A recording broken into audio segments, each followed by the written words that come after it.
Welcome to the Krypton Report podcast. I am one of your hosts, Tyler, the Superman of Blue, the Man of Tomorrow. And my pants and my shirt even say Man of Tomorrow on it. They do. It's pretty cool. I got a full house with me today. Sadly, that man in red, that bearded, jolly fellow, is not here with us. He's out saving the world, fighting crime. So I had to ask some people to step in. You may be hearing some voices you've heard before, or maybe not. But the first, let me introduce the greatest sidekick of all time, my partner, my better half, the lovely JUNIA. Hi, Ju. Hi, babe. She is joining us today. I have the man from slightly up north, Mr. Brad. Otherwise known as Sutargos, the Kaiju from Krypton. Gotta do my intro. Yeah, you do. Love it. I'll let you do it because you do it so much better. And then we have returning guest, Logan from Single Bound. What's up, man? I'm doing good. I was the Superman. I was Superman Plaid a few episodes ago. Yeah, you were. Superman plaid. Yeah, we had a whole fun run on that little speech. Yeah. That's fantastic. So today, fellas, we're talking about Superman artists, but we're also just talking about art in general. And comics are a visual medium. But as we talk about the artists and stuff, we talk about what we like, what we don't like, and just stuff like that. Like, how many times have you read a book where you're really excited because of the writer and the story, but then the art just takes you out of the story? Or there's something to the art where the story is really heavy or serious, but the art is too playful. And I think that's a huge choice when you're pairing creative teams, is finding art that matches the story. Oh, yeah, no, definitely. Like how last year, or is it not last year or this year, I was reading the Universal Studios Mummy comic book from Skybound. Yes. And the art was very young adults, which I didn't mind and stuff, but it didn't necessarily go with the story. And then, okay, on that same page, the Dracula stuff, I think, was a little too abstract. Oh, yeah, like I was too... like having a hard time understanding what was going on. And you got to find a happy medium, and it's not always going to work for everyone. So the goal is, as we go through these artists,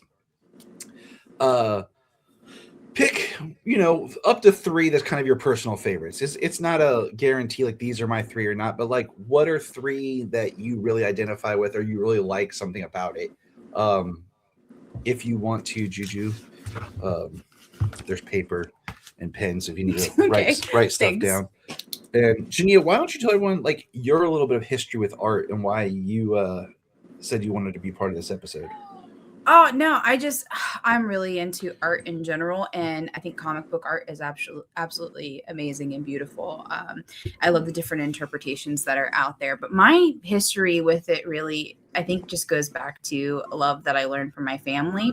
My grandma was a professional artist growing up, and she used to do like graphic design for like old magazines and stuff like that. So she would like, and she also tried to get into like the Hallmark card industry. So she has a bunch of like art around where she would do up like cartoons and things like that for the cards. She did instructional manuals. Yeah. Like for the Zenith, was it Zenith or RCA? RCA. TV company that used to be in Circleville. Oh, wow. So like she would sketch, the products and the pieces and stuff inside.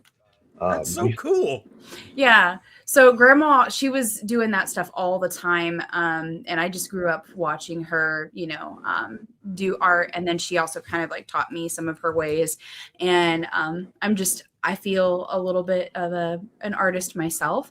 So I dabble in that. And JUNIA is quite talented. She's done some recent sketches and stuff. We'll sit there and watch TV and she'll start sketching some things. She did a beautiful, very winter Yule deer and just scenery for the window at her where she works and everything, or where you work, however you want to word it. Yeah, they told me to keep it up until winter's done. Yeah.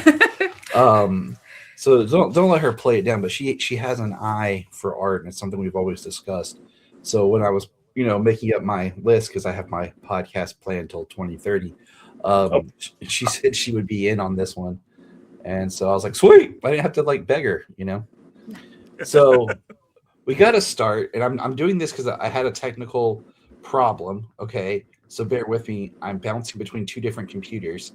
I have the one for those who might be watching on YouTube to see. Both of you guys have copies of the the little PDF reference. So you guys, if you need to pull those up, you have those, or you can use the screen. But if we're going to start talking about Superman, we have to talk about where it all began with Mr. Joe Shuster. So, and another thing is like the way I tried to structure this, and I know I want to say this, like Logan pointed out, we had a little chat earlier. I tried to get there's always going to be artists that I miss, and I apologize, for those that I do miss. If there's one that you're a fan of anyone and you're like, why didn't you put this one? Please send us an email, kryptonreportpod@gmail.com. I cross-reference, different lists of people's favorites and tried to just kind of boil it down to what I have, and tried to pull stuff that's more current too, to give us a bigger sample. But we have to start with Joe. And it's neat to see how art has changed. Oh, yeah, definitely. Over time. Because you think about the history of comics, how their comic books weren't a thing yet. We had the comic strip, the dailies in the newspaper, and how Joe's art really was that. It was, the comic strip and how it advanced. And how, like, if you look at the way he did Superman, he's a very average looking guy. And it always like with the squinted eyes when he's Superman too. Comments? Anybody? Well, I absolutely love that the middle design for the Golden Age costume. I absolutely love that. I love what kind of sandals are those called? Like Herculean sandals, like Roman sandals or something like that. I saw a drawing the other day someone did where it was Superman in his costume, but he had taken his boots off. Mm-hmm. And what was under his boots were that, because in Action Comics #1, how there's the scene of like it's blue boots and it's the Herculean looking sandals thing. The artist, I don't remember who did it, but it was the idea that that's what he wore under his boots. Ooh, I like that. Kind of like his socks. And I thought that was kind of a cool way of pulling it together. Well, it's important to note Action Comics #1 was not written to be published in the form that it eventually took. It was written to be comic strips. That's right. And something that a lot of people, there's a lot of arguing over what's the original Superman costume, because it's very inconsistent in that first issue. Sometimes it's like a police badge design. Sometimes it's the triangle that it would end up being. Sometimes it swings like a necklace, the symbol on the chest. And then the boots are in the same boat. Sometimes they're just blue. Sometimes they're the kind of sandals. Sometimes they're more what he would traditionally end up, and they change from page to page. You look at the history, like you said, it was written to be strips. They were trying to sell it as a daily strip. But I'll tell you, I think the thing that made Joe Shuster one of a kind, and the thing that made Superman as big a hit as it was, is I don't think that anybody in the era that he lived did kinetic motion and action as well as Joe Shuster did it. I mean, he just absolutely, if you go through those early Action Comics and Superman issues, you can just watch the energy move from page to page. And he's the first. Yeah, he's the first artist I know of where he used the energy and motion of the character to direct your eye to how you're supposed to read the comic. So if you look, Superman moves in the direction of the next panel you're supposed to look at. Just, instinctive stuff that was so far ahead of everybody else at the time. He really, in a lot of ways, I don't think gets enough credit, because while comic books existed before Joe as like anthologies or combinations of comic strips, I think after Joe Shuster does Superman, he kind of invents particularly Superman in 1939. That's when you really get, all right, we need a whole book of just this guy. I don't think that can be overstated. I think Schuster is an unsung hero in so many ways. If you guys have ever read Superboys, the story of it's one of my favorite books about Jerry and Joe that I've read. he lived more tragic. It's a sad story that he fell first for Joan, but it was Jerry who would go on to marry her. Oh wow. And she was the model that they hired that came in was the reference for Lois Lane. Gotcha. Joanne. That's why Lois Lane's middle name's Joanne. And it's sad, but Joe also had diminishing eyesight too. And the older he got, the closer he had to be to the paper. But he does not get, and I love that, I put this on here, the great Superman breaking the chains here, because I love that that's part of the DC logo now. Oh yeah, I do too. Because without Superman, we're not getting DC Comics, what becomes DC Comics and everything. And I love that the Schuster Superman is what's being represented on the big screen every time we see a DC property now. Well, and Warner Brothers really, I don't know if you guys have ever heard, there's a famous story about Joe Shuster was not invited to the New York premiere of the Christopher Reeve Superman movie. Really? And he stood out on the picket line in the cold outside of the red carpet just so he could watch it. What in the world? Neil Adams told that story on a podcast. And to Joe Shuster, he wasn't at the time salty about it at all. He was just so excited that he could stand in 20-degree weather and watch all these famous celebrities be that excited about Superman. Like I said, we could go into a whole history on Siegel and Schuster. They got the short end of the stick. Yep. Schuster more than Siegel. And a lot of it's because Schuster doesn't have any children. Siegel's daughter and his grandchildren are very much still active with the whole thing. Still trying to regain the rights and everything too. All right. The legendary Kurt Swan. Wait. Before we move on from Schuster, I just want to say my favorite, for anybody, I thought I would do this on some of them. I don't have them for every artist, but for anybody who hears an artist in this episode and they're like, oh, I want to try this guy. I've tried to get my favorite issue for as many of these artists as we could. For Joe Shuster, I recommend Superman number 4. Okay. 1939. This is why I call Logan in. He's got the Wikipedia. If I'm like, man, I'm stuck on something, this is why we have him. It just elevates the show. It makes it sound more scholarly. I think at my size and weight, it's more like a Wikipedia. I like what you did there. Yeah. And the one thing I'd like to say too before we go on there is the middle picture, which is like the concept art, which sometimes is used, sometimes isn't. That is like my preferred design for Golden Age Superman. Complete with the arches and that badge logo. I love that design. I want to say, I didn't think about this till just now, JUNIA, but what was her daughter wearing when she went to bed? Yeah, she was wearing the Schuster. She was wearing my, I have an extra, she wears as a nightgown t-shirt of that, Brad, of the Schuster Golden Age, you just like badge shirt. That's what she's wearing. There's also one more thing I forgot to show you guys. Hey, the wallet? Hey, wait a second. Yeah. Wait a second. Hold on. Hey, he's going to one up me? This is my wallet. No way! Dang it. That's funny. And I was like, hey, guess what? Where's my wallet? No, my wallet's actually Action Comics number 1. Sayla actually bought it for me. I was debating on that. But I was like, afraid, is everybody going to get the reference or not? Did we all buy it at the Superman Museum?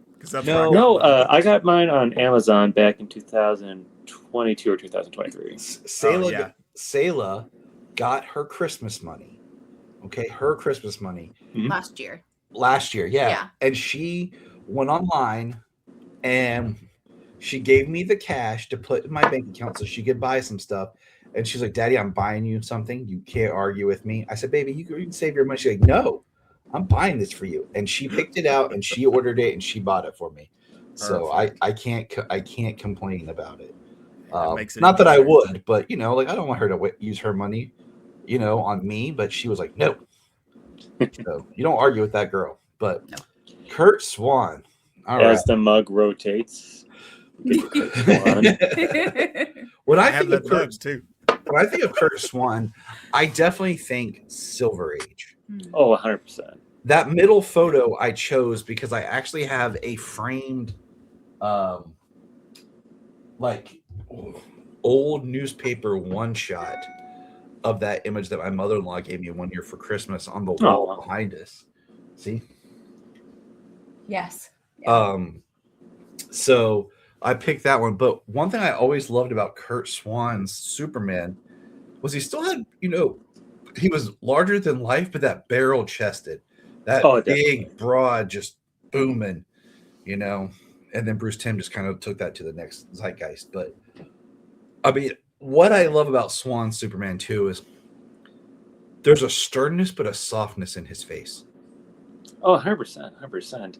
And the face for Kurt Swan was basically the face. I'm sorry. Kurt Swan's Superman was the face of Superman, no matter what, from the 50s to the 70s, to the point where a certain artist we'll be getting to later had their face removed, race, to make it look more like Kurt Swan's art. Yeah. Al Plastino actually is the one that drew those faces over Kirby, but he definitely was trying to make it look. I mean, it was the Swan style Superman.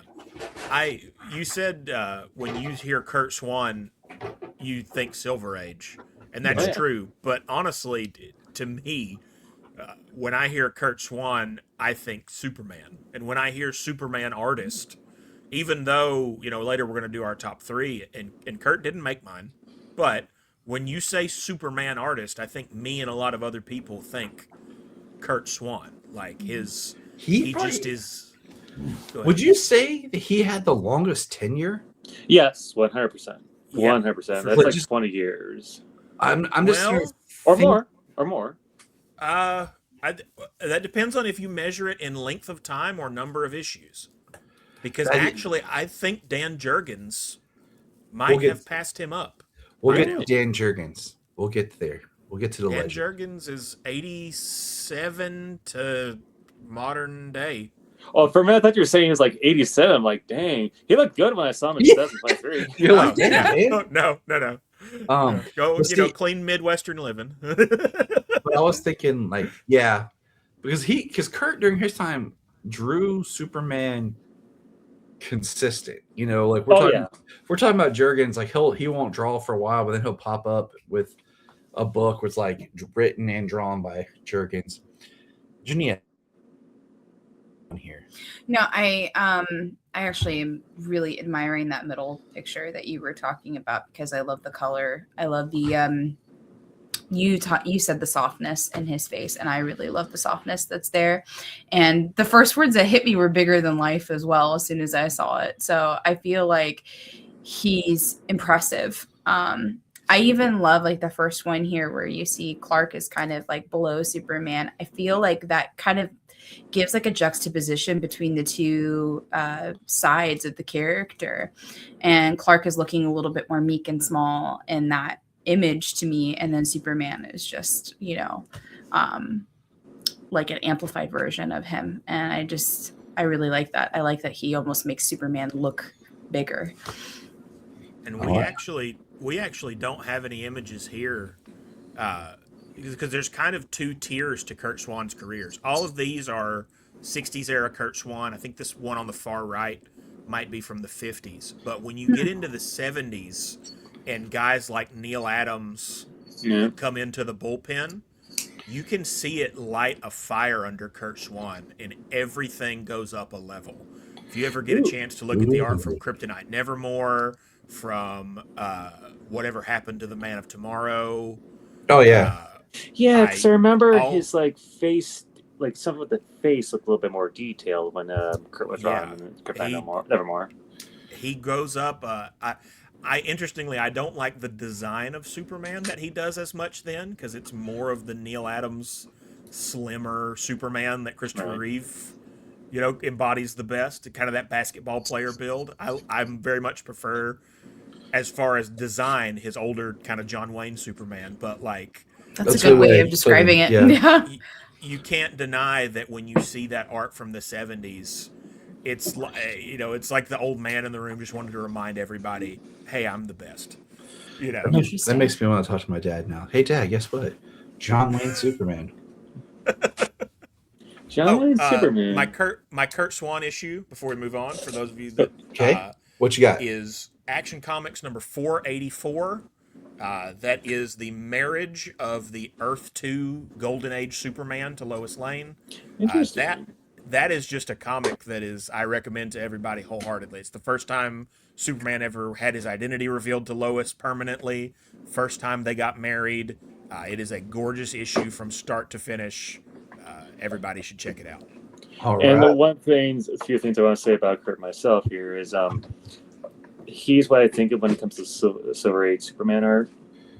I love the way how like I said, the broadness, the chest, the build, and everything. It's different. It's goofy, but kind of. But at the same time, I love goofy Silver Age art. And as you can see, for my Kurt Swan Superman shirt, probably my favorite Kurt Swan cover ever. I would have to double check. And yeah, it's just I always love that design, and I really want to get that DC Direct they did of the Kurt Swan Superman, because while I like what McFarlane did, it doesn't have the Superman ant head. It's got the Superman ant head. And one other thing like they add real fast before we go there. No, I try to do like at least get one comic of like a certain artist I like. Mm-hmm. If it's affordable. It's affordable. Thank God for facsimiles. That's all I gotta say. Yeah. But I just randomly picked up one at my comic book shop years ago. It had like an imaginary cover on there too. It was like, what if Lex Luthor was actually Jor-El and stuff, right? Ooh. But what I didn't realize when I opened it up, I'm like, oh my God, this is a JFK issue. Oh. Yeah. Yeah, I had no idea. I'm like, oh, heck yeah. And it came out, if I remember correctly, that comic ended up coming out after JFK died. Yes, it was originally supposed to come out, but then the assassination happened. They're like, we got delayed this a lot. Dang, it's assassinations. It's a good issue, though. Grant Morrison actually brought that issue back into continuity with the first page of his Superman versus the Elite, Superman and the Authority comic that he just did. Has a moment where Superman has remembers when he accidentally time traveled back and met JFK. That's that awesome. Issue back into continuity. Yeah. I remember seeing that and be like, oh, I was like, this is Morrison, this is a callback to something, because that's just how he writes. But now we're gonna jump. Like I said, there's no order to this because I was just making this as I was going. But and the mug shifts. You're making me really. That's my main coffee mug. You're making me really want to go get it out of the kitchen. Same here. I don't drink coffee, but this is like my main mug for anything. My wife keeps eating soup out of it with a spoon. I'm like, you're gonna scrape the logo off the bottom. Hey, mine's already chipping away a little bit, so I know, it's doomed. I got one that's cool. It's Clark running into a phone booth, but then when you pour like hot liquid in it, I love those type of mugs. That's amazing. So the next artist we have is John Byrne. And something happened in the 80s, Junia. It was called Schwarzenegger. I was just thinking that, yes. And this is the Schwarzenegger Superman. I knew it. And I really love just the image and how there's very much this V triangle with Superman in that first shot, Mm-hmm. But this is like the chiseled, muscular. I mean, this is the Superman we kind of roll with for a while that other artists, kind of have to piggyback on. And I don't not like this Superman. And I'm looking at it as Superman in art because I have a lot of more issues with the way he did Clark, because in the story and the drawings, because he made Clark like too cool of a dude. But he makes Clark. He kind of reverts to the George Reeves Clark was what he really wanted to do. Yeah, that's the characterization that he goes with. Right. So this this Superman. This is iconic. Oh, 100%. You're pulling. Oh, excuse me. You're pulling this all from that Man of Steel issue and everything, but this is one of those type of images that people, like you were saying, see and think Superman. And even though they might I think that even though there's other drawings of Superman, people kind of in their mind have this idea. Yep, 100%. I think this is, other than Joe Shuster, this is the most influential pass on Superman any artist ever had. The John Byrne version of Superman, the length of the cape, the width of the chest emblem, the physique of Superman, it dominates the character for 20 years after this. I would almost say even more as we get more, like, let's keep this kind of in your mind as we kind of continue, because I think we will see a similar style continue. Right. And there's one coming up that I'll mention that I think has a lot more pop culture, and we don't have to keep talking about Byrne because I swear we've probably talked about Byrne for all. Well, but what issue you got, Logan? One thing I would. Oh, sorry, Logan. Since you. No, you're good, Brad. Go ahead and make your comment. I just know that Go ahead. Logan's Sure. probably got his issue ready. I absolutely love that image to the left. It is when I think of Superman, that's the image I think of. It's the flying, the arms out, and the smile. Exactly. That and it's been said his facial design has been very much influenced by Christopher Reeve, which I could see, also can't see at the same time. If you know what I mean, you It's can enough- tell, but not. Yeah, it's enough there that you're like, yeah, okay, but it's not like, say, another artist that we'll talk about where you're like, all right, dude, calm down. But now here's Yeah. my question to you guys. So Byrne is still in the industry today. His art style has changed a bit since then. What do you think of his art style now as opposed to this? Do you prefer the newer Byrne style or the classic? I have not seen enough of his new style to comment. The only one I could think of is when Gail Simone had a run. I remember it had an issue with Black Adam in it, and the later issue had the Spectre in it. I can't remember, but his art style changed where you could still see it's his, but I feel like it's not as good as it used to be. Well, That it's not- and I, sir. Oh, sorry. I was just gonna say it's what changed is that during this time period he didn't have the clout that he would later have, and right after this, around the time he's working on Wonder Woman, in the first part of the '90s, Byrne starts demanding that he gets to ink himself. When you're looking at this is Byrne with inks by Dick Giordano, who is himself an art legend at DC Comics. Yeah, he is. So the reason Byrne's art gets all flat and weird is because, and if you talk about John Byrne long enough, you'll eventually get to how out of control his ego is. Oh yeah, as That's a what creator. I've heard. yeah. That's what That's I've why I heard. was like, we're just not going to talk about Byrne more than we need to. But And I think that's what happened to his art. Is during this point you're seeing him collaborating with some of the other great artists of the time, and then later in his career, his ego got so big, he could only let himself do it, and it gets worse. Right.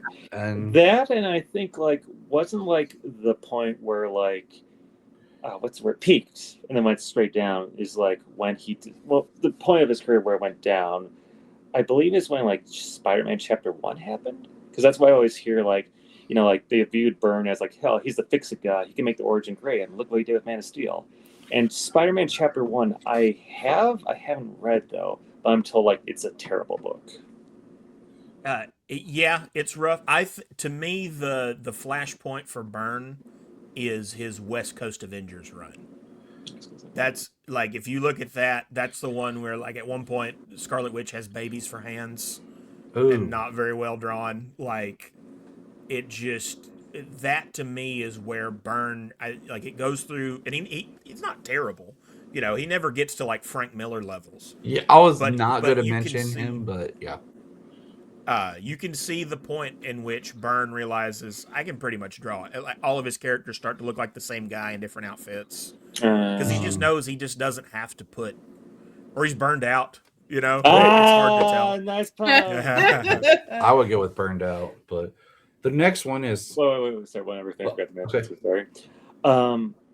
With the way his new art looks now, I feel like his art doesn't look as well with today's color palettes or color schemes or whatever you want to call it, because I don't know the exact term for it. It's you see his art back in the 80s and 90s, it looks great, but then you do the modern coloring.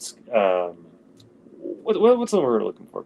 Color schemes, Well, color palettes. it might be that he's just not using more of the modern tech. He's still doing it the old way, or even like he's older, so he's doing it the old way. It's just not printing, or something like that Right. on the back end, Yeah, well, and of course, digital coloring and Digital coloring, pen I and think ink that's what it coloring. was.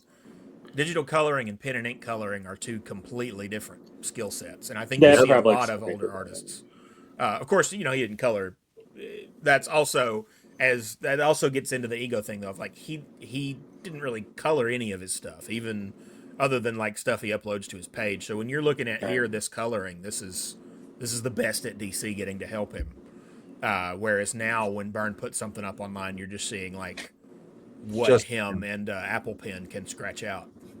Yeah, Apple Pen. I'm learning a lot Before we about move Byrne on- today. Oh, thanks.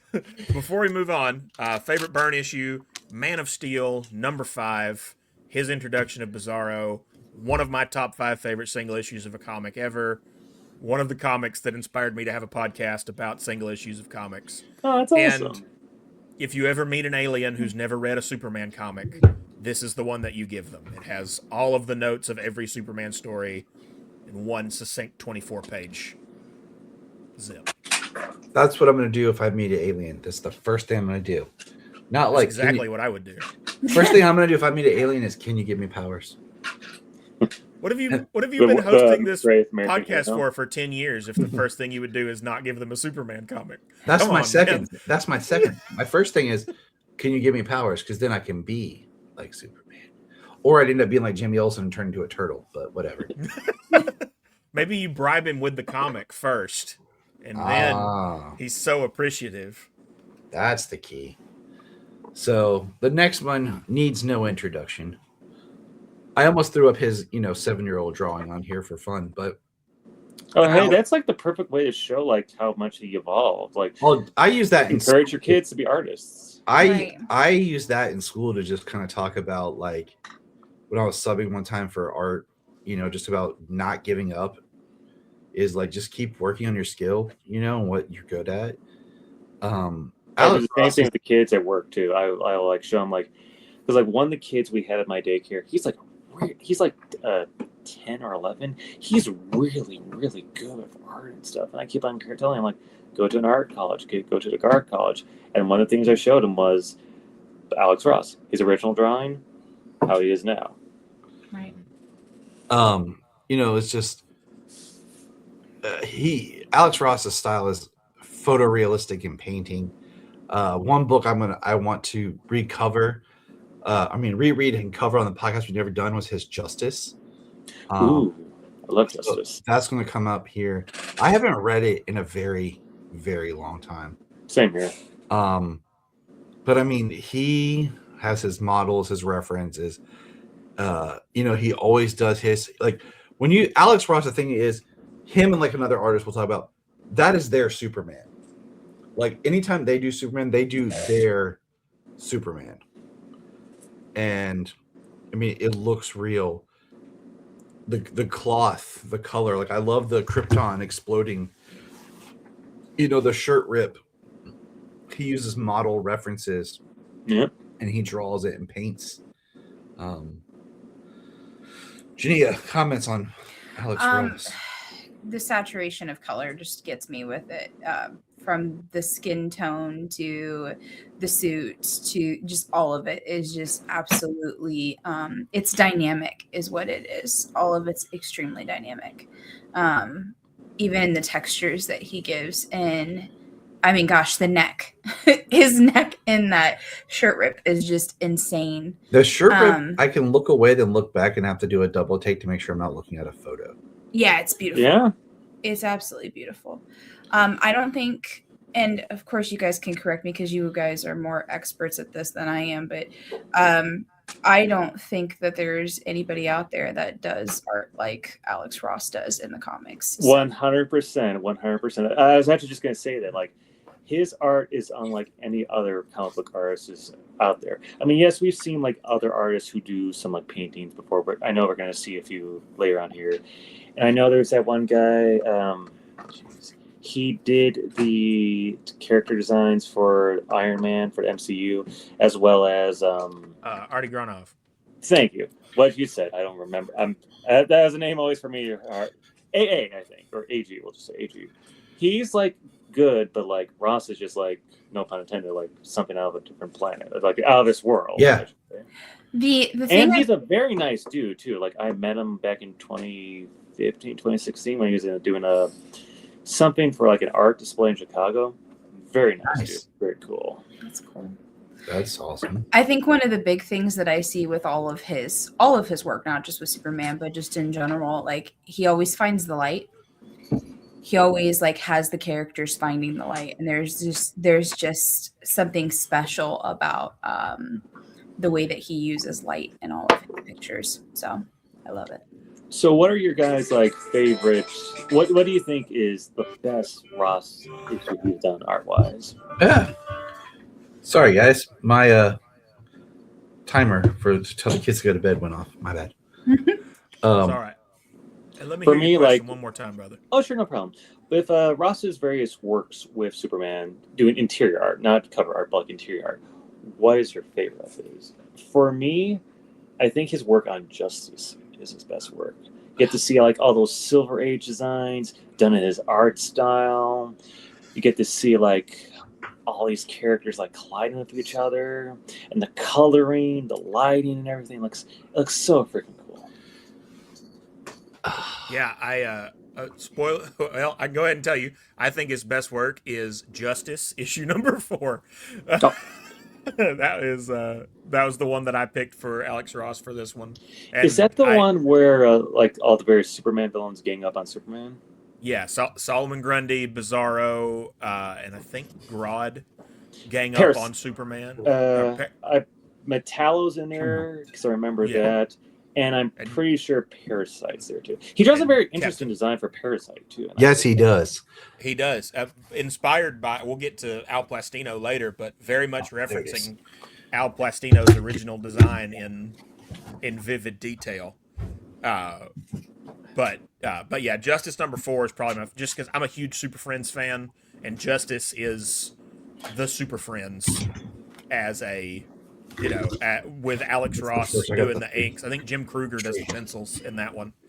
So I got- I want to and then- read. I got the Justice trade, the 3 volumes. I was trying to, Just what I mean about the light. yeah. So I went and grabbed it off the shelf. Oh, nice. Oh yeah. Yeah, his cover work on there is cool too. And Super- Kingdom Come can't be overstated. Oh no, definitely.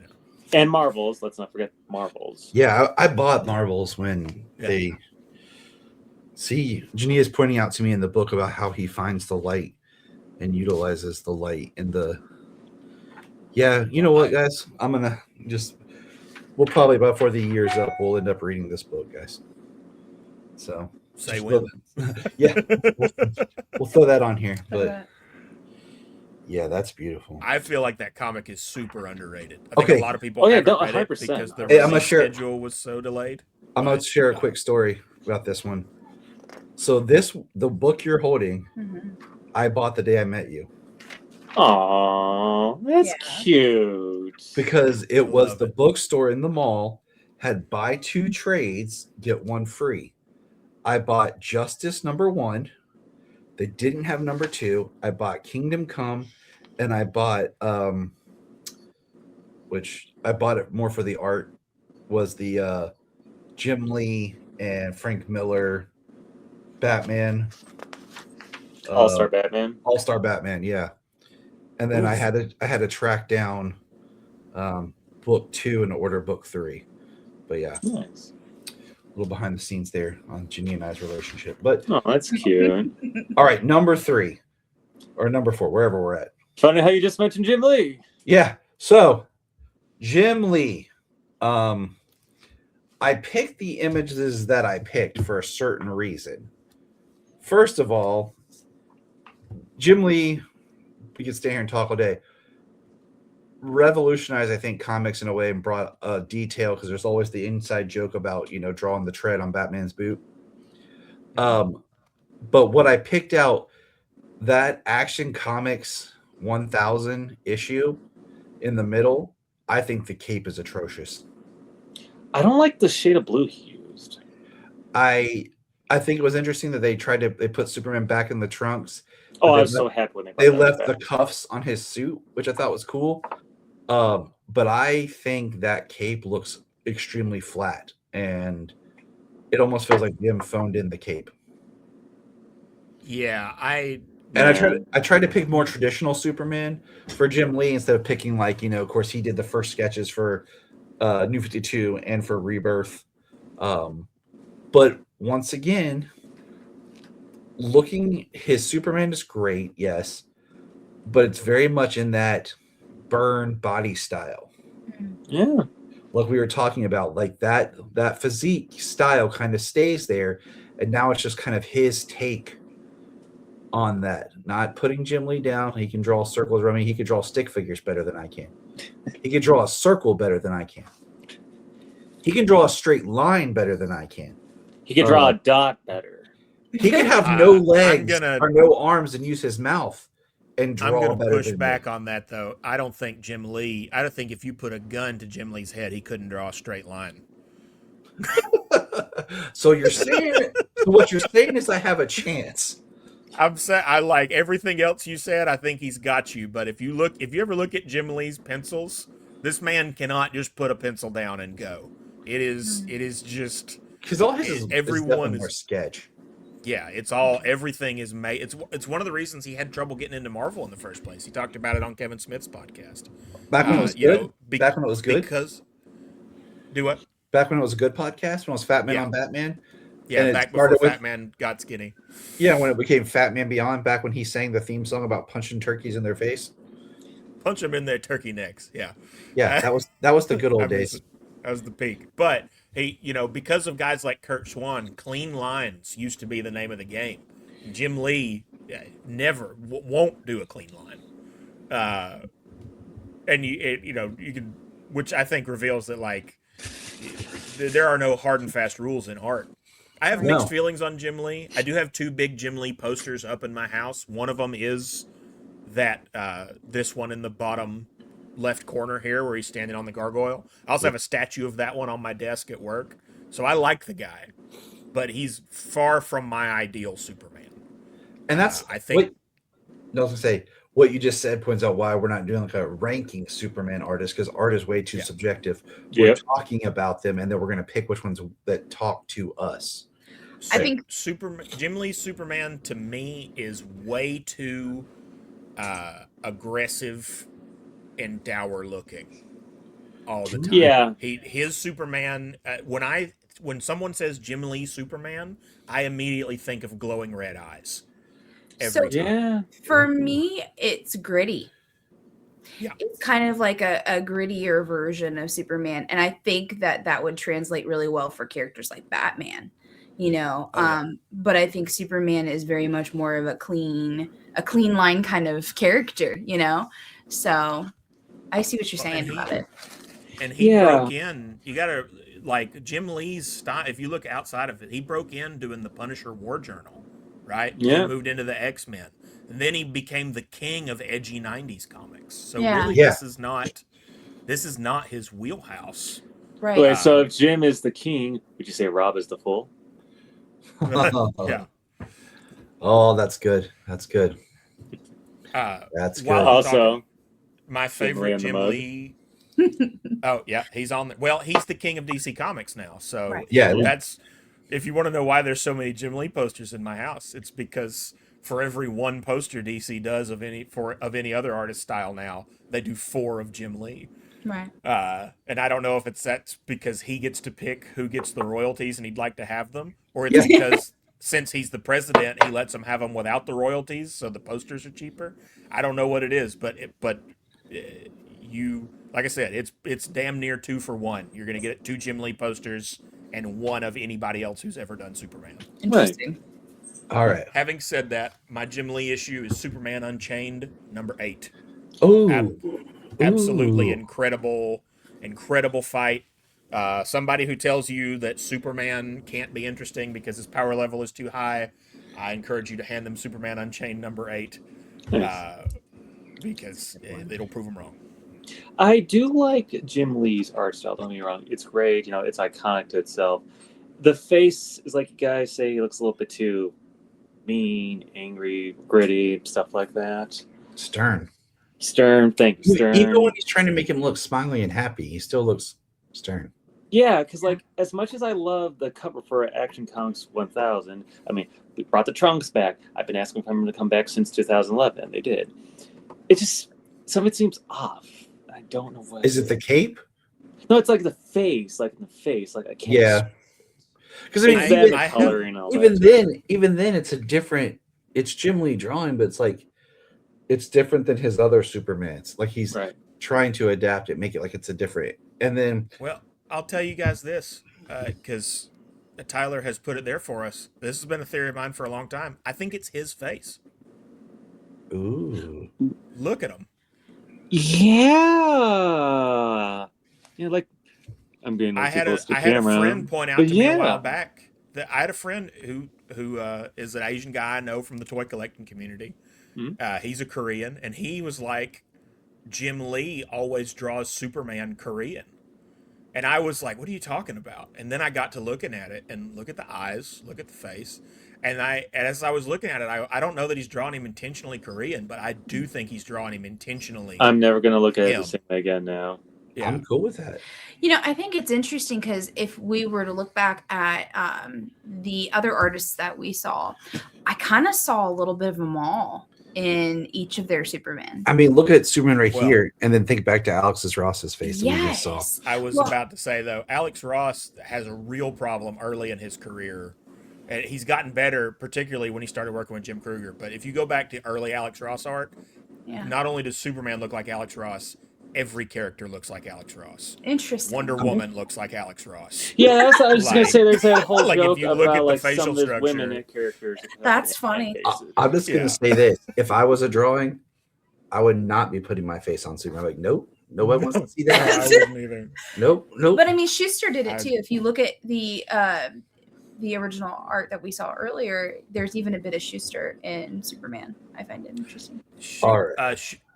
I think you're right about that. Schuster's Superman, though, is specifically supposed to be Buster Crabbe, Oh, cool. the actor from the time.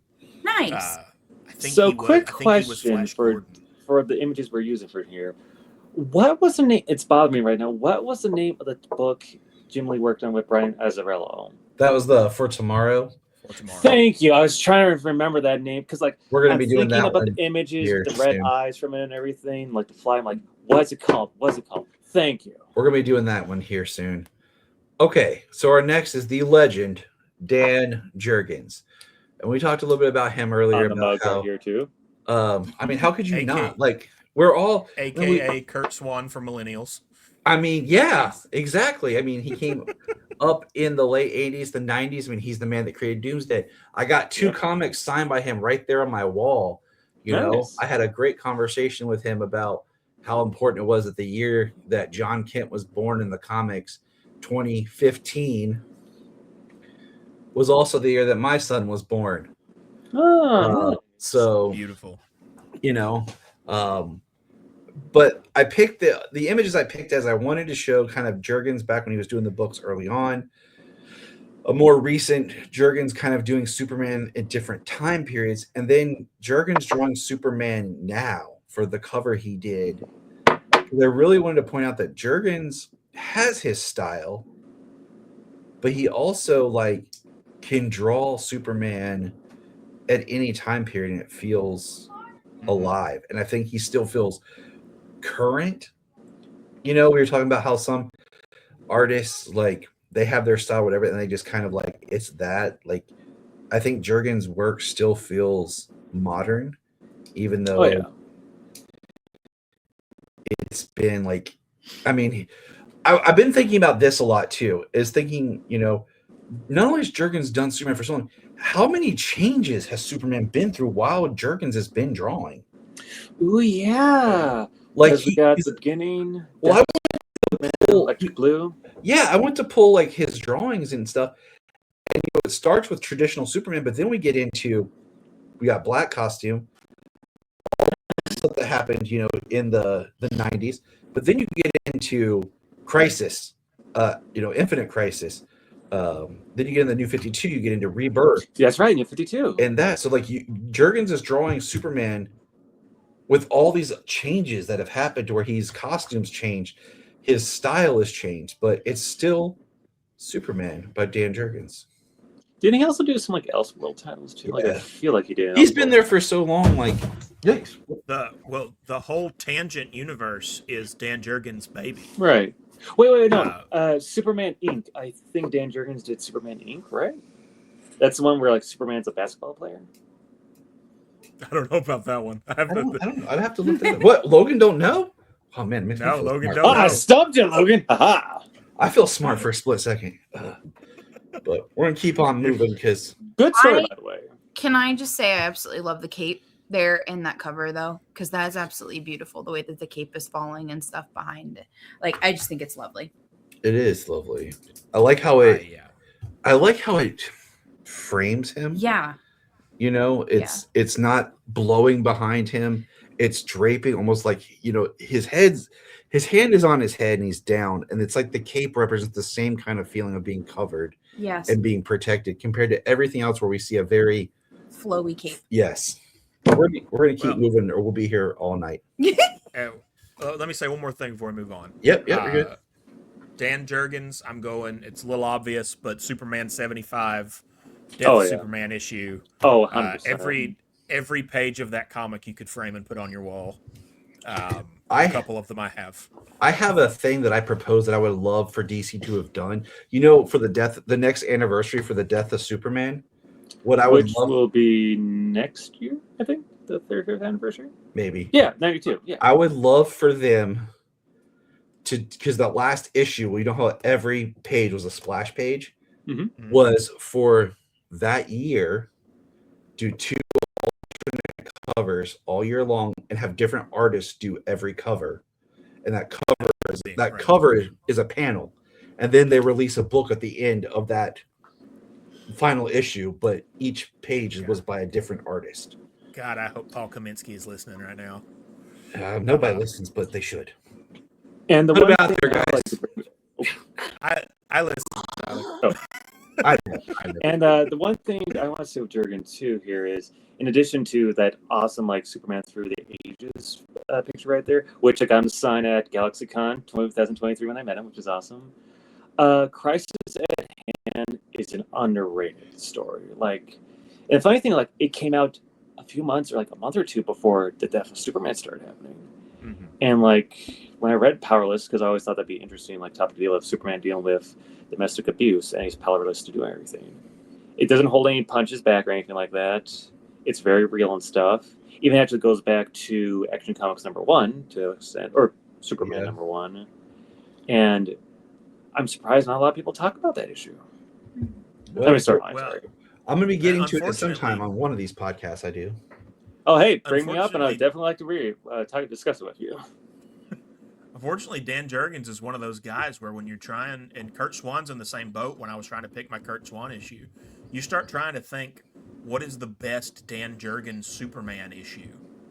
And you have 200 options. It just is mind-numbing. Yes. But I will say, though, the one thing Dan Jurgens has on this list that no other artist on this list has is when you say Superman and I close my eyes, this is the Superman that I see.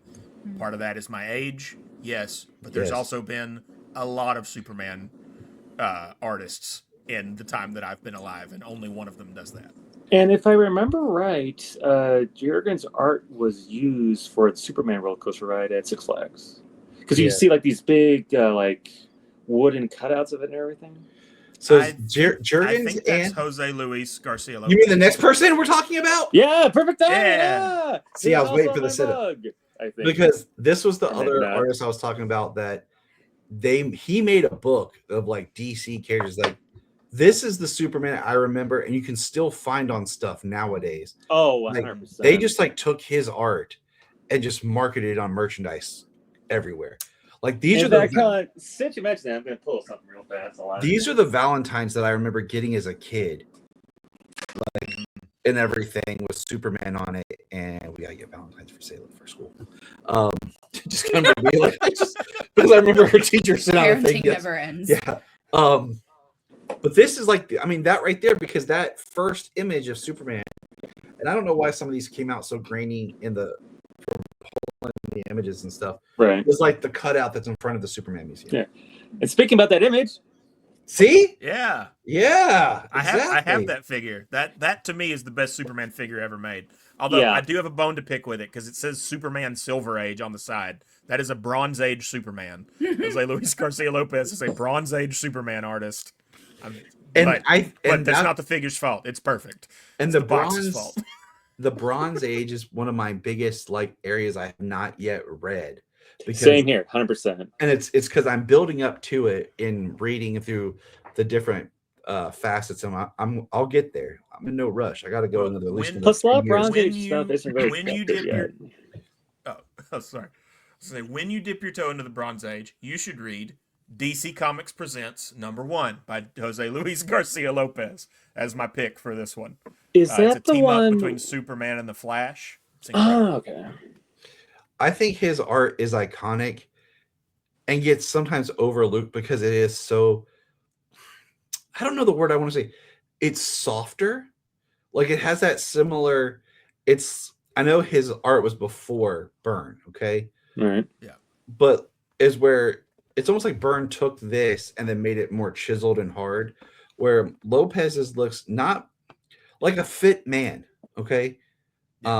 He looks soft, he looks nice, he looks approachable, but he looks strong and firm. And he looks like he's fit, but he's not like, shredded. So to me, this looks like something that's marketed more toward like a younger audience. Right. Like this to me feels like something that a child would absolutely love. I don't know. It feels different. And then I feel like, as we move forward, we're seeing more of like this marketing toward a wider or older audience. So this just feels youthful, I guess is the word I want to use for it. Oh, Which is fitting because this style guide, youthful, yeah. this style guide, what it was originally put together for, was the Superpowers action figure line. Yep. And Yeah. Retroactive, That's like why. that's the place that I usually remember seeing. Like when I think of his art, I think of those Superpowers action figure boxes because there was a drawing by Jose Luis Garcia Lopez next to the figure on every box, the same size. I mean, to me, he is the default DC artist. Like I think what the universe is when you remove all of the other styles and artistic flourishes, Jose Luis Garcia Lopez is what you get. And there are pros and cons to that. It is incredibly clean. It is incredibly reliable. It is incredibly simple. Yeah. In the beautiful way. Yes. But I also think there's a reason why, I watch a lot of stuff where people talk about their favorite Superman artists. He always gets an honorable mention, very rarely gets the top spot. That makes sense. Now, does Jose's work, like, is there like a lot of it, or is there not as many? Maybe that's why. Oh, I think there's a ton. There's probably more of his art than any other DC artist, maybe. If you look at all the promotional art he did. Because I know they did pillowcases 2 and beach trade towels. collections of his work. And I think, and we're going to juxtaposition that with our next artist because you're talking about style.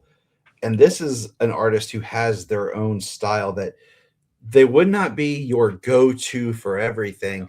But more like when this artist appears on a book, it's more of it's not like, I can't talk, continuity. Like it's just like a self-contained project, and that's Frank Quietly.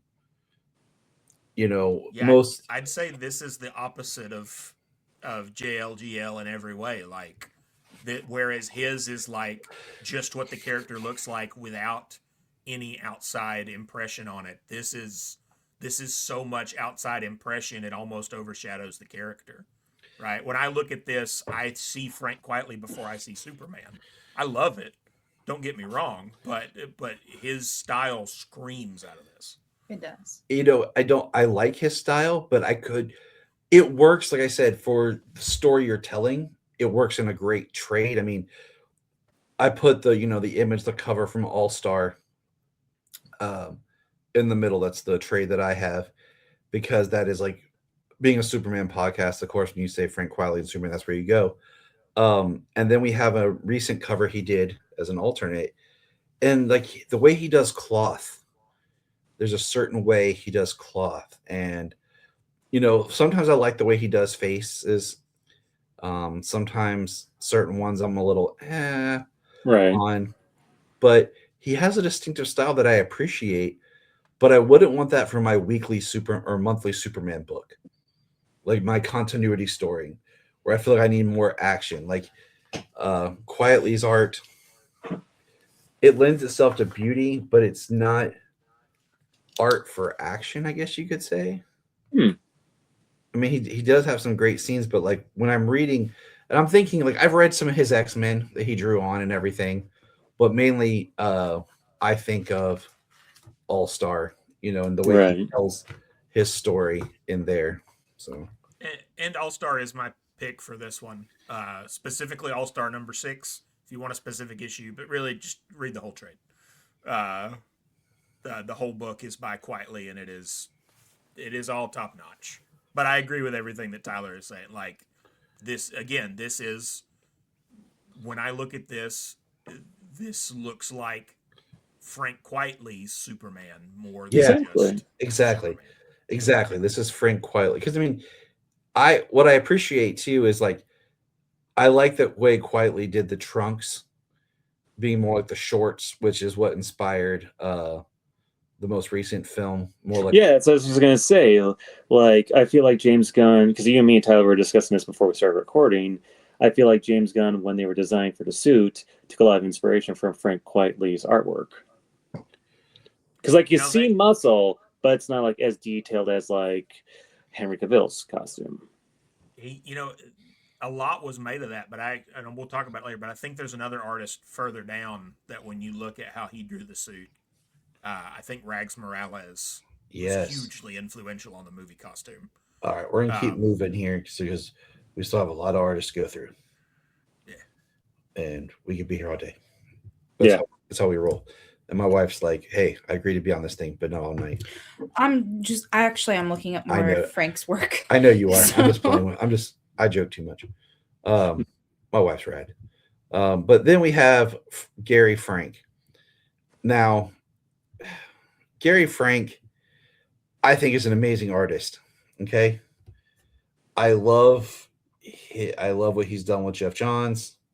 But my problem with Gary Frank is he's drawing Christopher Reeve. Yep. Like I don't know how he got away with it. And then we just recently had the Superman 78 books come out, and like they couldn't make it look too much like Christopher Reeve, but yet here's Gary Frank over here basically drawing it. I think the way he got away with it is that Christopher Reeve was never that jacked in his life. So, I think it's a great Superman, but the problem is a lot of times with his art is when I look at it, I think more Christopher Reeve than I think Superman.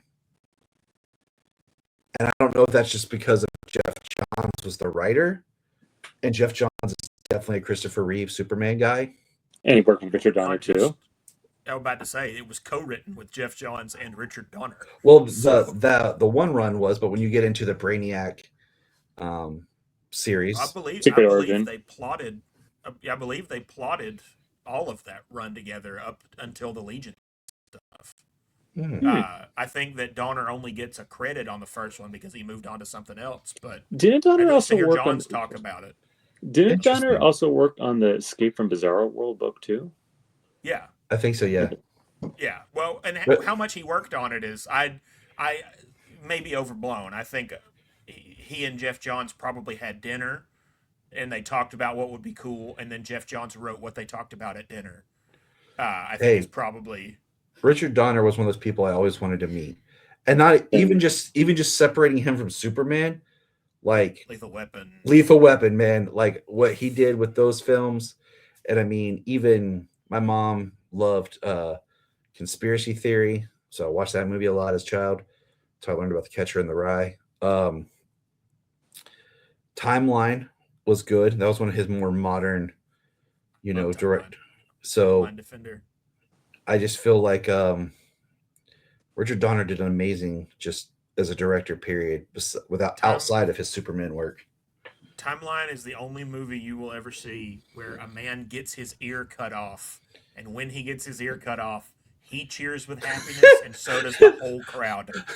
Like, it takes a heck of a filmmaker to watch a man's ear get cut off, and everybody in the theater go, "Yay!" It's got Billy Connolly, Gerard Butler, Paul Walker, and it's basically he's an archaeologist.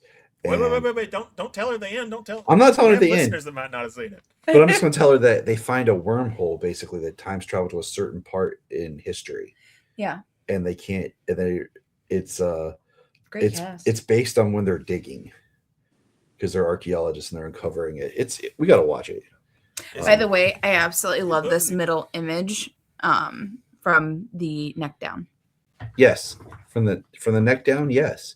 I love it. It's just gorgeous. Go ahead. That is my favorite Superman shirt reveal. In fact, when I went dressed up as Superman on 2016's Halloween, I used that as a reference.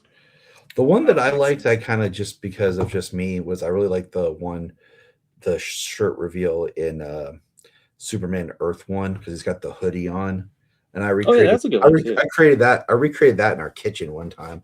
I had JUNIA take a picture because I had a red hoodie on. To me, you can't top the cover of Man of Steel #1. It's particularly the newsstand cover where it's just a close up on the shirt rip. Yeah, that is good. The newsstand cover is cool. All right, I will say I don't mind. I don't mind the Christopher Reeve face. Maybe it's just because to me, Christopher Reeve and Superman have always been so fused together. But I see that as a feature more than a bug.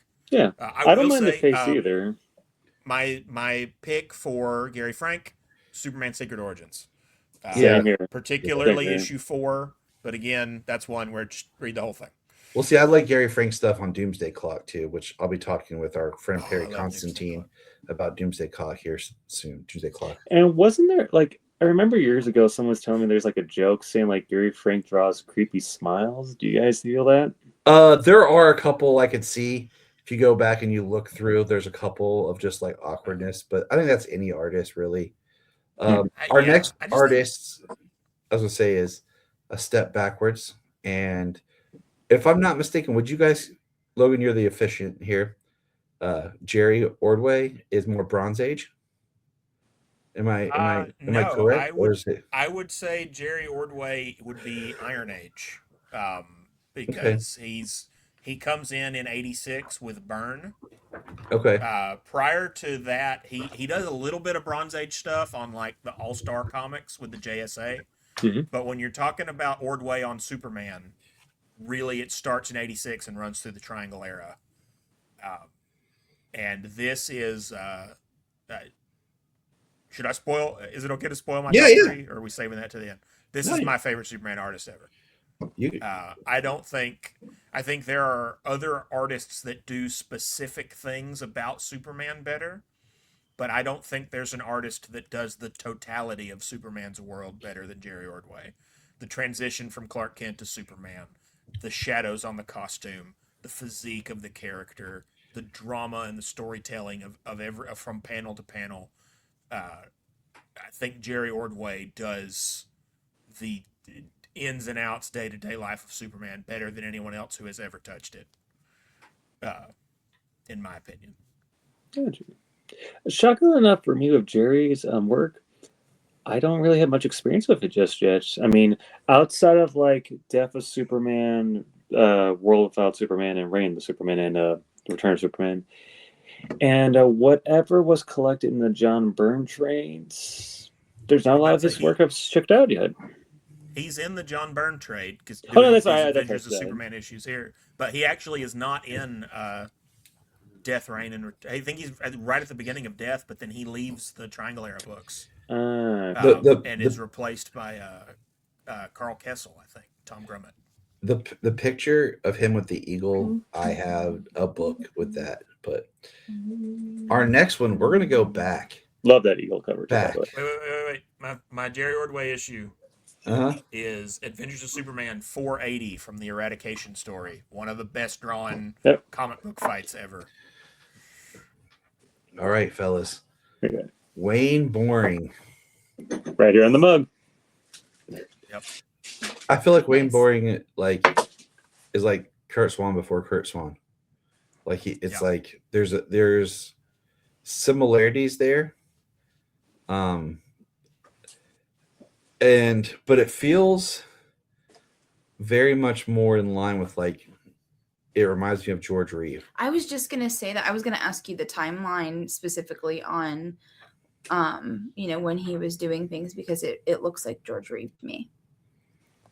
Well, Boring predates Reeve, but Interesting. I would bet you anything that when they were cast, in the same way that I'm certain that when they cast Christopher Reeve, they were trying to cast a Neil Adams Superman. Yeah. I think that when they were casting George Reeve, partially just because of how prodigious he was in the late 40s and early 50s, when they were casting George Reeve, I think they were casting a Wayne Boring Superman. Interesting. Look at that pose, and we think of like George. Sorry, I drink some water. I'm really dry because of this weather and my sinuses. I know it might be too much TMI, but it hurts to talk. You do you, man.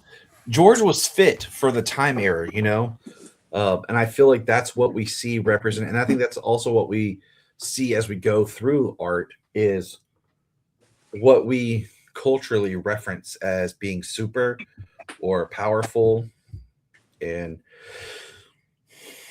Wayne Boring and Dal Plastino, who we're going to talk about in a minute, like, to me, I think that they, for one thing, this is 100% who Alex Ross is trying to draw when he draws Superman. Yeah, I can is see Wayne it. Boring Yeah. and Al Plastino. That's can the see that. physique that he wants. But this, to me, is like, if Superman's a farm boy, Wayne Boring's Superman is farm boy strong. He's not, bodybuilder strong. He looks like he works. Right? This is Superman if I could get into shape, I would look like. Like, he's not perfectly there, but he's okay. Nothing like the next one we're going to talk about. Wait. My Wayne Boring issue. Come on, Tyler. You gotta. I got you. Work with. Okay, my Wayne Boring issue is Action Comics 241, which is the first appearance of the Fortress of Solitude. Mhm. And most people agree the point at which you transition from Golden Age Superman to Silver Age Superman. Exactly. Now, my question with Wayne Boring's art style and everything, to me, it looks like an in-between of Schuster's arts and Swan's art. Like, it's a weird amalgamation, even though... That's That's the timeline. Yeah. Yeah. You nailed that. And also, did Wayne Boring, did he work on the comic strip of Superman? Because I feel like I've heard I mean, if you're talking about late 40s and early 50s, Wayne Boring was the ubiquitous Superman artist. He was the guy that they were putting on lunchboxes. It was one of his sketches they based the Macy's balloon on. Yes. Right? Okay. So I also am going to just say this. The next time that we go to Metropolis and Logan's there, we're going to go back through the museum with Logan and have him give us the tour of all the artists and the art that's used on all the merchandise. Like, this is a Wayne Boring. I'm going to record the whole thing as a special and put it online of learn your art on merchandise with Logan. I love it. I'd be honored. Not this year though, because I'm having a baby 6 days before the Superman celebration. Yeah, you are. I'm gonna miss baby. it. Hey, his name's Clark. So. I know. That's awesome. I love it. I told that to JUNIA because I was like, at one point we had talked about naming a daughter Feora because I thought that would be a dope name and everything. I was like, it's not too obvious like Clark, but Logan's got that, so that's sweet. He just went for it. All right, you ready? What more juxtaposition can we get than going to McGinnis? Ed McGinnis. I will say that when I first saw Ed McGinnis's art, I wasn't a fan. I was like, this is cartoony and over the top. But then, looking at it and then reading the stories written by Loeb with McGinnis's art, I don't mind it. It goes back to it works. It's fun. He draws the action. I mean, even in this pose I have here of Superman, hands on his hip, he's got his eyes looking more like Schuster style Superman here. It doesn't bother me. It is Wayne, or I'm sorry, not Wayne. We were past Wayne. Ed McGuinness Superman. Like no one draws Ed McGuinness Superman. It's his own distinct style. I feel like he's got muscles on here that don't even exist. Yeah, you know, he's got muscle. He has right. He has a 9-pack. Right. We talked about John Byrne earlier, talking about Ed McGuinness. This is a guy who insists on inking his own art, and there is a reason. When you see what Ed McGuinness art looks like he knows exactly how to ink what he's doing. I first saw Ed McGuinness when I was 9 years old, and when Ed McGuinness came on the Superman comics, so did I.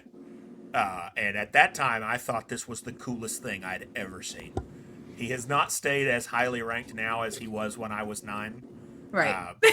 But this is just if you want to talk about epic, this is an epic Superman. It is definitely life. And I mean, his stories are epic that he got to draw for, and I think that really helps. And I mean, haven't seen Ed McGuinness come back around and do Superman in a while.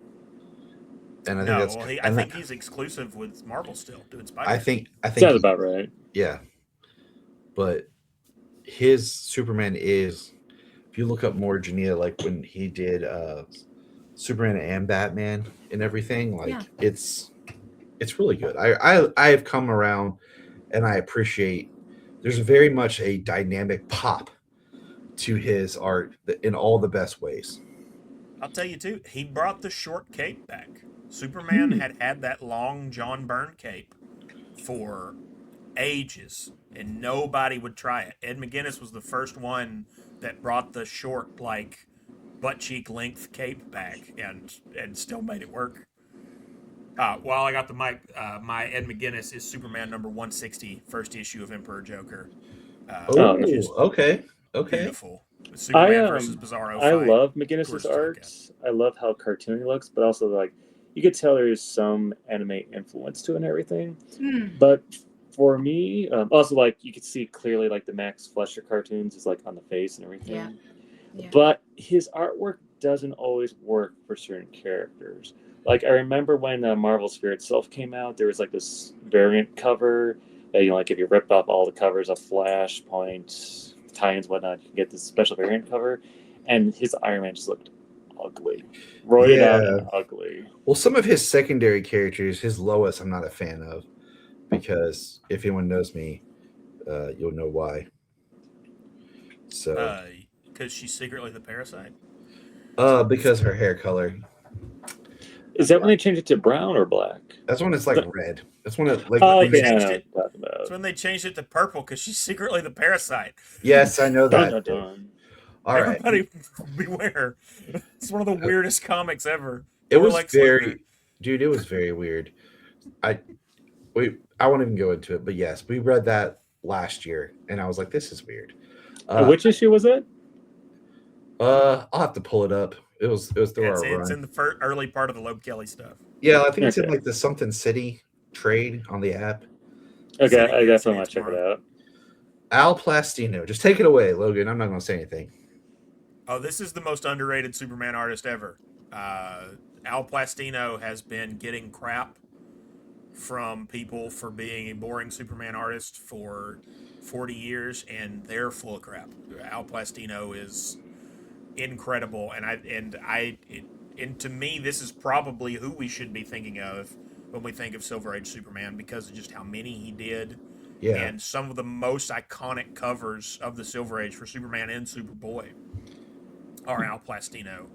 And as was mentioned earlier, when DC felt like they didn't like how a character looked, how a Superman looked when another artist drew them, they would bring in Al Plastino to draw. They did it to Jack Kirby and did it to many others to draw Superman's face back over the top.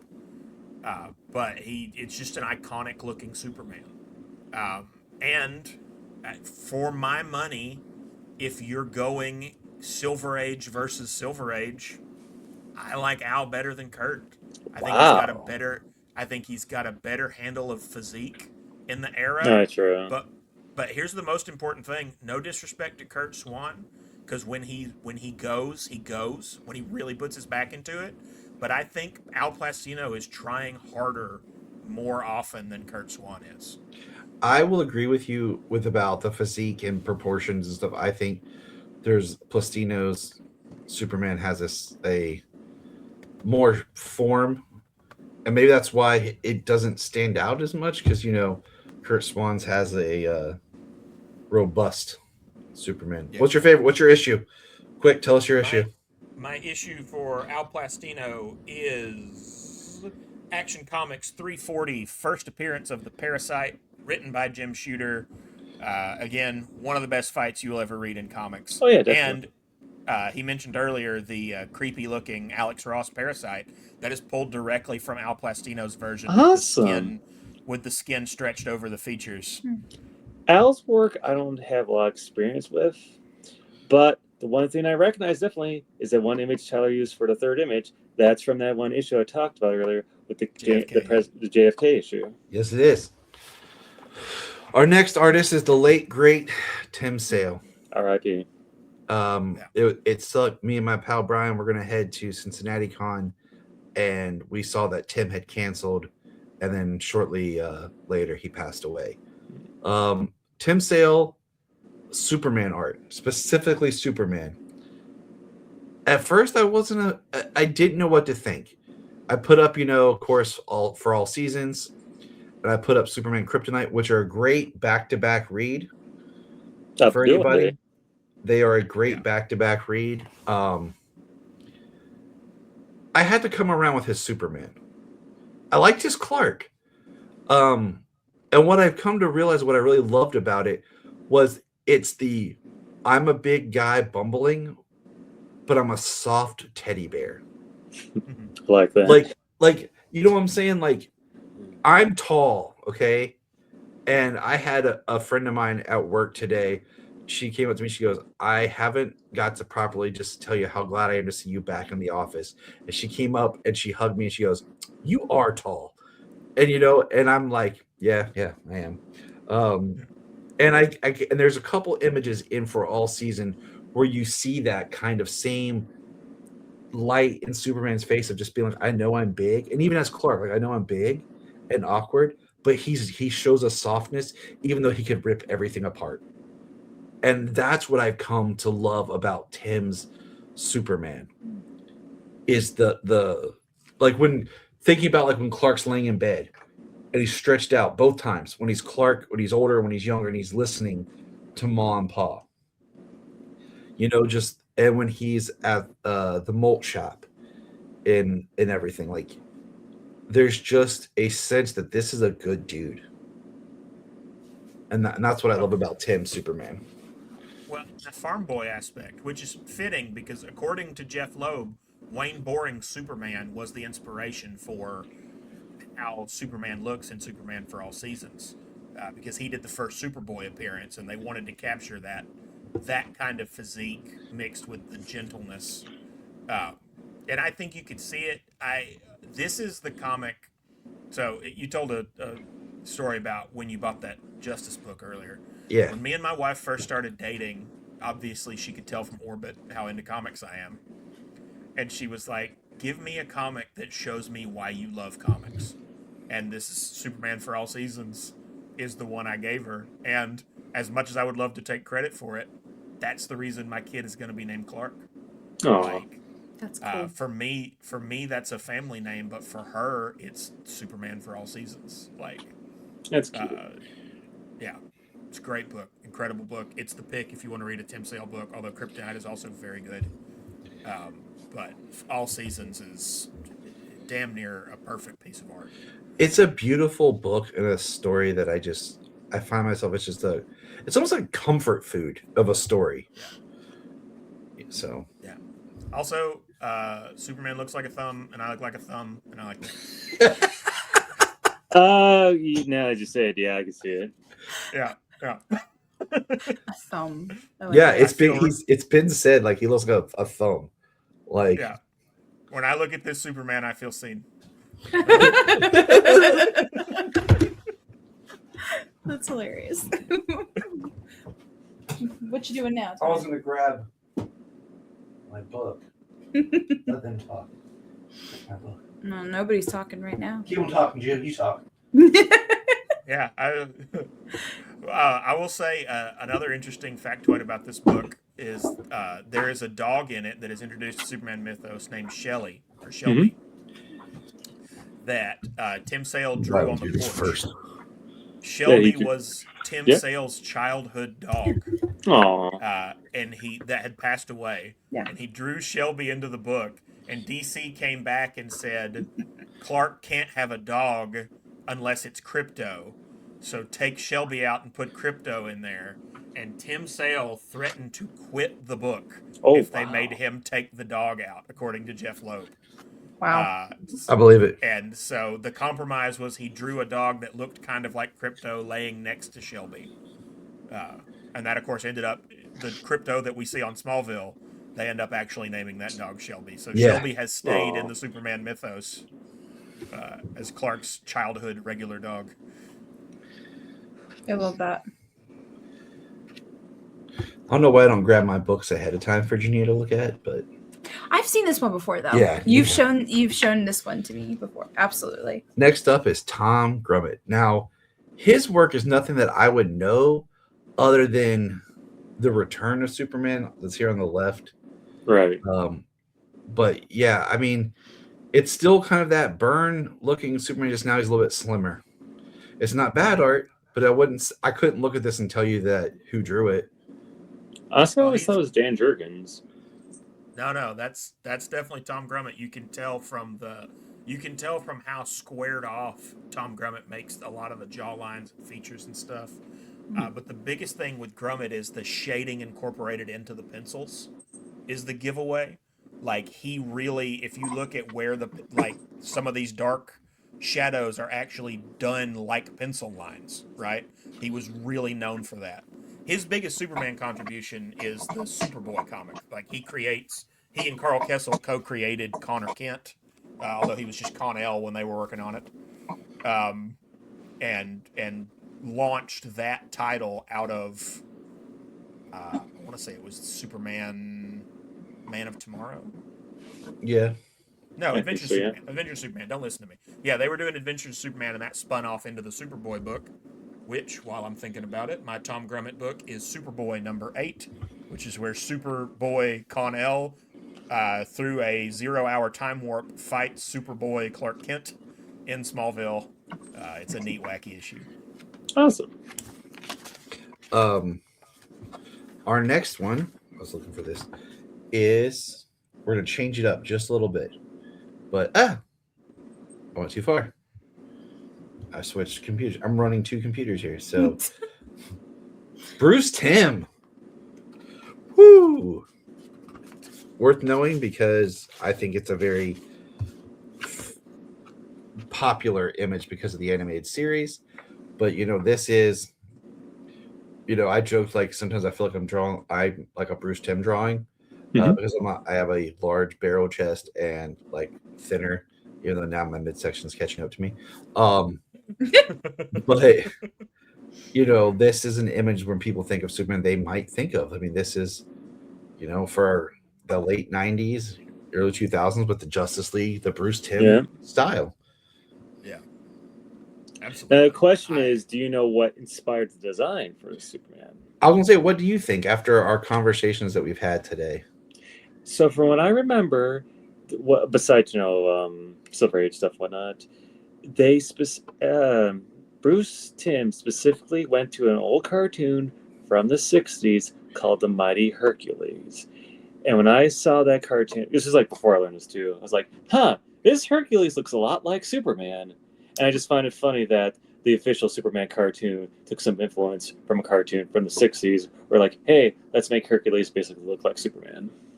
That's kind of cool. when you see that cartoon, when he says looks like it, I mean like they traced that Hercules' head. Yeah. Like verbatim. It is 100% same skin tone, same eyes. There's a lot of stuff like that. Like when you realize that his Lex Luthor is Telly Savalas. Yeah. Oh yeah. Like you That's can't straight ever up. unsee it or unhear it again. I mean, this is my first, right? Like, Yes. my first two exposures to Superman are this, Super Friends, and the Mullet Era comics.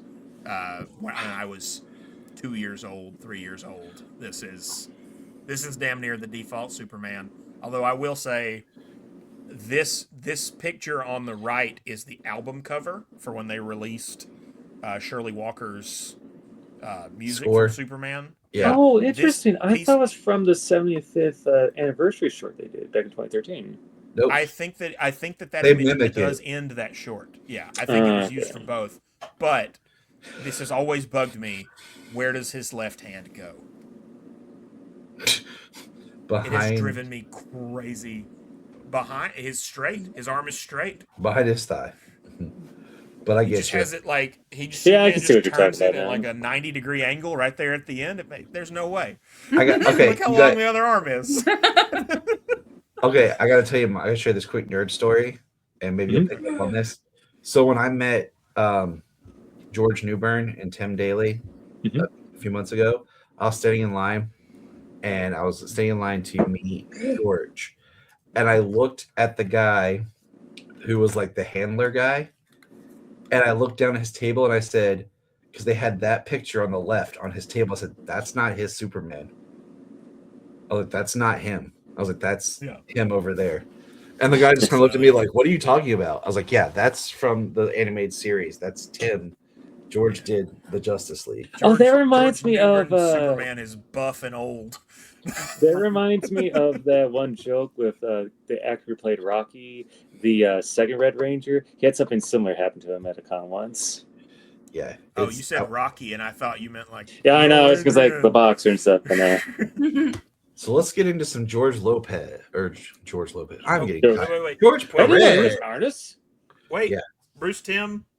I'm going with series finale Legacy Part 1 and 2. Oh, and you last went 2 episodes of Bruce Timm's Superman. nice. You went with that episode. Those are the episodes to pull. Yeah, yeah. I mean, Definitely not going with that album cover. Where's his hand? with George Perez here, and Tyler needs sleep. Can we talk about maybe a more iconic cover, like one of the most iconic just covers in comics? Period. Yeah. Yeah. How many times have we seen that? You know, I mean, I guess you could say the one next to it on the right, the Superman #1, has been like ripped off and used for everybody and everything. But Superman holding the dead Supergirl is amazing. Like, just I mean, for my money, not my favorite Superman artist specifically, but George Perez, in my opinion, is the greatest comic book artist of all time. Oh yeah, like his group shots and everything. I mean, look how many. Definitely. The thing I love about this cover is you're looking at Superman and Supergirl, and then you start looking what's behind them. Behind. Yeah. And that's not like digital trickery where, you know, they might have drawn it, then like shrunk it or changed or whatever. Like he drew, and that's the thing about that Crisis book is just how much he put into that thing. Yeah. Yeah. Well, and that's my pick for George Perez is Crisis on Infinite Earth, specifically Crisis number 12 if you need a single issue. But again, read the whole thing. But that is my single favorite moment in a comic ever is when the Anti-Monitor comes back in his energy form and the Golden Age Superman just loses it. And he goes, I have had enough. And he throws a punch that kills the Anti-Monitor and breaks the whole universe that they're standing in. And it's so beautifully drawn and colored by drawn by Perez and colored by someone who really should be getting credit right now, but nobody ever remembers colorists' names. Like it's just incredible. He's the only artist, like, it's not Superman related, but like just an example. George Perez is so good at drawing every different character individually. You go to his Avengers run, and you've got Captain America, Hawkeye, and Hank Pym all talking in civilian clothes. These are 3 muscular blonde men with no beards, and you can tell who each one is. Yeah. Nobody has to Yeah. say their name. Perez is that good. Like, you can still tell them apart. And let me tell one more George Perez story, because he's passed away now, but one of the most special R.I.P. memories I have in my life, and one of the only one of these people that I've actually met. I met George Perez at MegaCon, and while I was in line to meet George Perez, I got an email from SCAD that I had been accepted with a scholarship to the Savannah College of Art and Design. Awesome. Oh, That's awesome. I ended up not going, but that doesn't ruin the story. So I'm ecstatic, and I get to the front of the line, and I tell George Perez, I'm like, I just got accepted to SCAD, and before I can say anything, he runs around the table and hugs me like he was my dad, and he cries. Aw. He cries. He's so happy, and he holds up my Wow. hand, and he shouts to all the people at MegaCon. He's like, "You're looking at the next great comic artist." Aw. And I did not have the heart to tell him that it was an acting scholarship. hey, Oh, hey. that's Just pretty letting you- amazing, though. Yeah, that's what I was But- told about George Perez. He was just like a very sweet guy, and I know a lot of people from the Superman celebration, they would call him Uncle George. And his I mean, wife, I'm serious. if I remember, didn't ahead. his wife like he wore a lot of like the kind of shirts I like to wear to work? Yeah. Hawaiian His wife shirts. would make those like Hawaiian shirts, Oh, and that's he would awesome. wear those. That's what he always wore That's so cool. and everything. My Andy, favorite. Andy over on Holy Backcast told a story about he didn't meet George. He met like George Perez's wife or a friend that was friends with him, and he didn't realize that it was George Perez, and he had the opportunity to actually meet George. And when George passed, he told that on his podcast. So it's I mean, he, like I said, he was crying and grinning. He was so happy, and we didn't know each other at all. It was an incredible moment. It didn't feel I mean, for all I know, it was a big performance, but it was one that meant a lot to me. then the next artist, because I don't want to keep us here all night, fellas. I know, we can keep going. Is John Romita Jr. And I will say, I have issues with John Romita Jr. I picked 3 distinctive John Romita Jr. drawings. Well, actually, that left one, I'm pretty sure is from his dad. Is it? I might have messed up. Pretend that one's not there. Or what was what's there? What's there? Exactly. Not to do that actually type guy. Yeah, it's okay. I'm not perfect. Yeah, it's my job. Yeah. I've come around on his art. I like his art for other characters, okay? Like his Kick-Ass, Mhm. I was fine with it. But like when he did Superman, I didn't like it because I found it so boxy and just like it didn't feel like I was reading Superman. And they made such a big deal about him coming on the book and everything. But having revisited it recently, I can accept it, but he's not one of my favorites. But I appreciate his unique style. Oh yeah, it's weird but cool at the same time. His Spider-Man work is great. My pick for him is a controversial one, but Superman Year One that you have here. This is a weird suggestion, but take the first 2 issues of Superman Year One, look at them, don't read them. Yeah. You can find it with the text balloons removed. He has but his art in this comic, he has such a cool Fleischer-inspired kinetic Superman. And honestly, he's the first one I know of who did the design where, usually this emblem on the cape is just yellow. When he does it in Superman Year One, it's yellow with a black background, and I think that pops Ooh. so much. I would keep that forever if I was making Superman decisions. All right. What's our issue? Oh, great Logan, man of knowledge. It's Superman Year One, number 1. It's look at beautiful. it, but don't read it. It's beautiful art. Yeah, don't read it. I hate that story. I I like it. I hate that I spent money on it. It's not even a year. Okay. Ivan Rice, and I hope I'm pronouncing this thing. I love Ivan's Superman. Okay. Oh yeah. I love the way that shield literally looks like it's popped out. Like he's right here at my wall.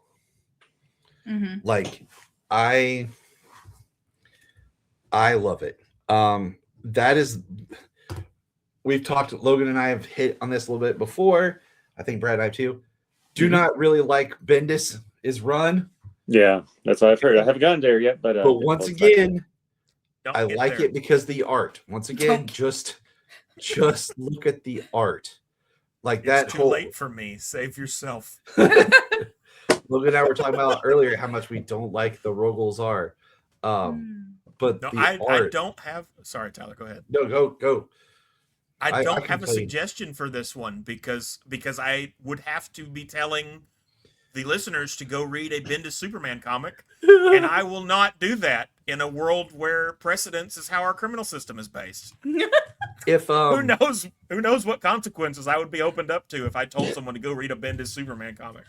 Wow. Hey, I'm a glutton for punishment. Like, I read New 52 Superboy, so I'll be reading that all the way through. All I'm gonna If I can say get through is- that, I can get through Bendis' stuff. when I met Jurgens, and I've told the story before, and I told him like how upset I was when John was taken out of being a child, he just gave me that look where I knew we were communicating. Yeah.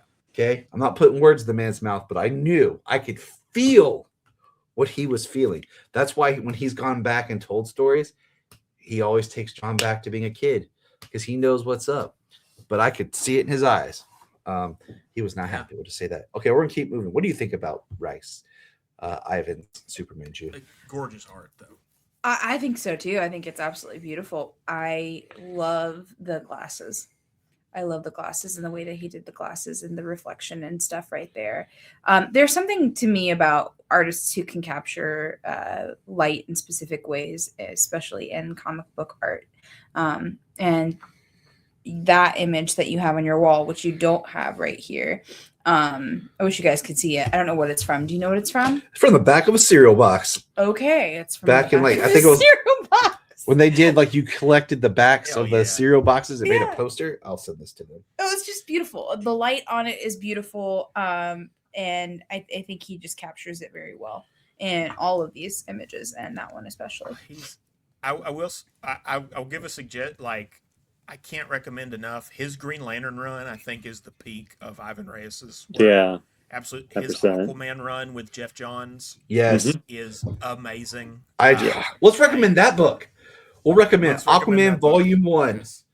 by Jeff Johns Yes. and Ivan Reyes instead of I- the Super. Even specifically issue 1. I think if you're going to read 1, read that first issue.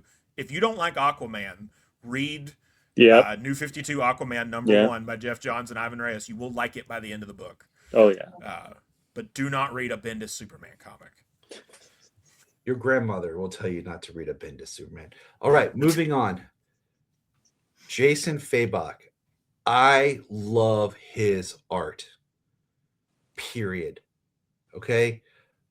I got to meet him quickly one time, and it was like as we were leaving the con, I got to talk to him for a short period of time because the kids were ready to go. They were a lot smaller at the time.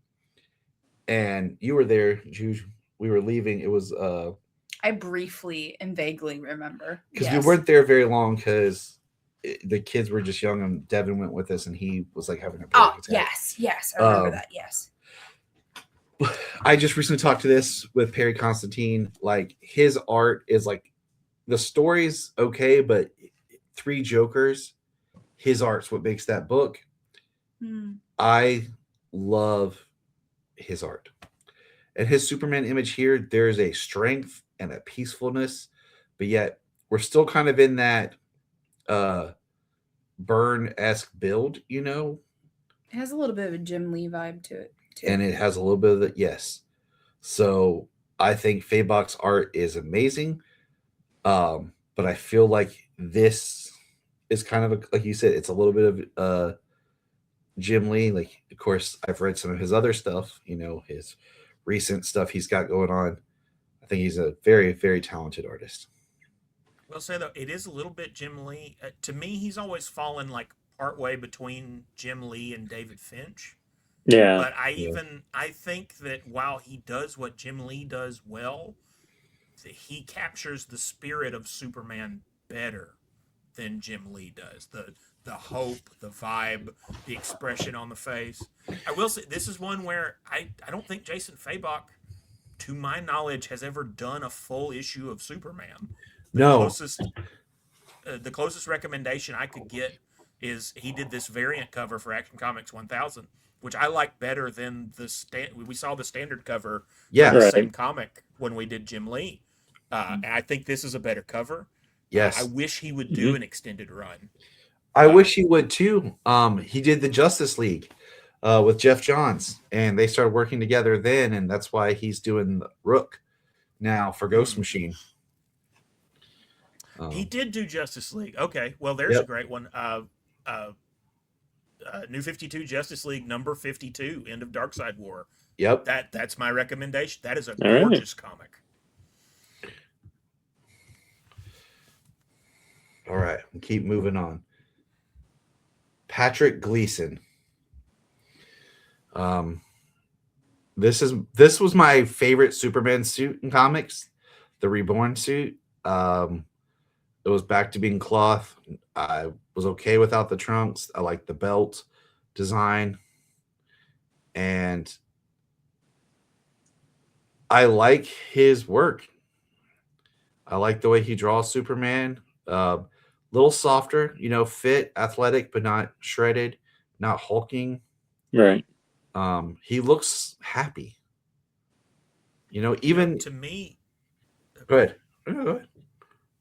I was just gonna say, to me, he captures the Joe Shuster Superman build, like a little shorter limbed, stockier.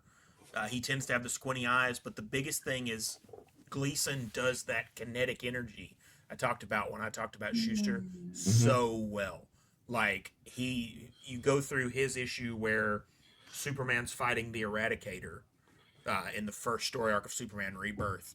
That fight moves so well. I think if you'd never read a comic book before, you would know exactly where to look.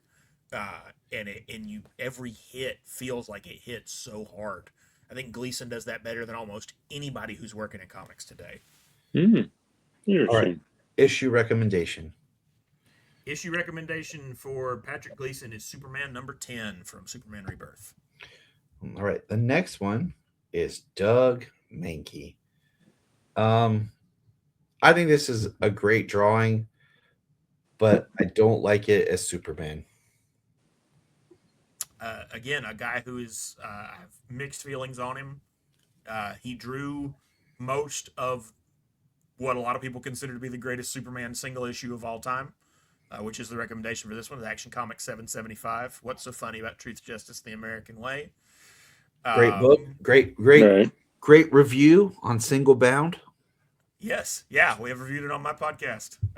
Great first episode if you want to jump into that. But his Superman is a little dark, a little edgy for what I want Superman to be. Right. All right. And a little too, like, he's the wrong kind of muscular. Like, you have, like, this guy's strong muscular, and you have, like, this guy's dehydrated muscular. Yeah, like, you can see too much of his rib cage. That's more like a Nightwing to me. Yeah. Than a Superman. Yeah, actually. All right. Our next one is Stuart. Is it Immonen? Stuart. Immonen. Phenomena. Right. I think I like his Superman. Try to find two different images. I like the build. It's more normal. More normal. Like a normal physique is what I'm saying. But I like the details that he gives to the faces. And he's got some chin in that one. Yeah, he's looking up to the sky there. That cover, yeah. I'm very mixed. Actually, this image that you have here from the issue that he wrote and penciled is about my favorite Stuart Immonen Superman image I've ever seen. I did not remember that. Usually his Superman is too small and skinny for me. Kind of like the other one. Yeah, like this one on the side. And Superman, people love Superman Secret Identity. I like Kurt Busiek. I don't want to crap on that book, but it's not for me. And one of the reasons is that Superman is very plain. But I think it works for that book, that story, though. Oh yeah, I do too. My biggest problem with that book is just that it doesn't it's like a Superman story with a lot of the things I like about Super. That's Secret Identity is my pick for Eminent's art. Okay. Read the whole thing. But, Yeah, it's good. Yeah. The king himself. Jack Kirby. So Amazing artist, but it's almost weird to see Jack Kirby drawing Superman. Exactly. I felt the same exact way, especially with this image. Because this feels so surreal. Okay, I'm looking at this image, and I feel like this image could be the Thing, a New God, Yeah. the Hulk. DC felt like it was weird too, so they had Al Plastino draw back over it. I mean, Jack Kirby's amazing. We could go on all day about what he's done for comics and everything. Yeah. But I never think Jack Kirby and Superman. There's an odd shape going on there with his legs too. I don't know how to better describe it than that. It just feels odd. It's almost like he's Reed Richards with the trunks. The trunks look weird. He looks like he's Reed Richards in a Superman costume. Looks like who in a Superman costume? Like he's Reed Richards. He's Mr. Fantastic in a Superman costume. He's more buffer Reed Richards. Yeah, but he's like stretching his body out. That would explain the legs and the arms and the proportions. The features. This is a very late in his life Kirby. He was doing a lot of these big pages for Alter Ego and stuff like that. And he started to have problems with his hands with really bad arthritis. And makes us all feel like crap right now. Now we all sound like a bunch of a-holes. Not all of us. I didn't say anything bad about the king. R.I.P. Well, I'll be down there in Hades hanging out waiting on you guys, which means I'll just be by myself. My mom will be there. It'll be But I don't disagree. I mean it's kind of like that Quietly thing. Jack Kirby is incredible, but he's very stylized, and it works in Marvel because his style is everything in Marvel. He made up every character. Yeah, I mean he's the house style almost with a built company out there. He's Jose Luis Garcia Lopez and Kurt Swan and all rolled up into one guy if you're in Marvel. And if you're in the New Gods corner of DC, it works. Yeah. Having said that, my Jack Kirby recommendation is actually probably going to surprise me. I'm not going to pick a New Gods issue because of the Al Plastino controversy we talked about earlier. Later in his, not as late as this image was done, but later in his career, he circled back to DC to do the tie-in comic for the Superpowers line. I knew exactly where he wrote and drew it. And in those issues, because it was a tie-in comic for a toy line, DC basically let him do whatever he wanted. They didn't care. So you're getting to see his art really unfiltered. And I'm going with Superpowers number 5. Now, did his face get altered in those or no? No, I believe that is. I believe that, to my knowledge, that is straight Kirby Superman. And is the first ever comic fight between Superman and Darkseid. Oh, interesting. So, if anybody ever tells you that was not a Kirby idea, Kirby is the whole reason that Darkseid was brought into Superpowers. Could you imagine if Jack Kirby did Doomsday? Oh, that'd been so cool. That'd been cool. I'd love to see that as an alternate, like just a what if. All right, guys. Tony S. Daniel. We'll go with Brad first. How do you feel about Tony's art here? It looks cool. I have virtually no real experience with his work whatsoever. Sweet. Short and sweet. JUNIA, thoughts? No, I mean it looks beautiful too. Yeah, I like there's so much detail in the background, especially in this like cover art that we have going on here. There's just a lot going on behind him, and I think that's quite lovely. But looking at Superman himself, it's interesting because there's a variation. There's just variation from image to image when it comes to the way that he approaches Superman. He doesn't look the same, like how the other artists you could always kind of see like almost like I don't want to say like a copy and paste face, but like there's more I feel like facial continuity going on. And here the 3 images look very different from each other to me.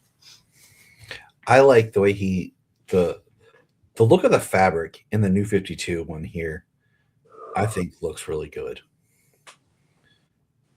Logan, thoughts?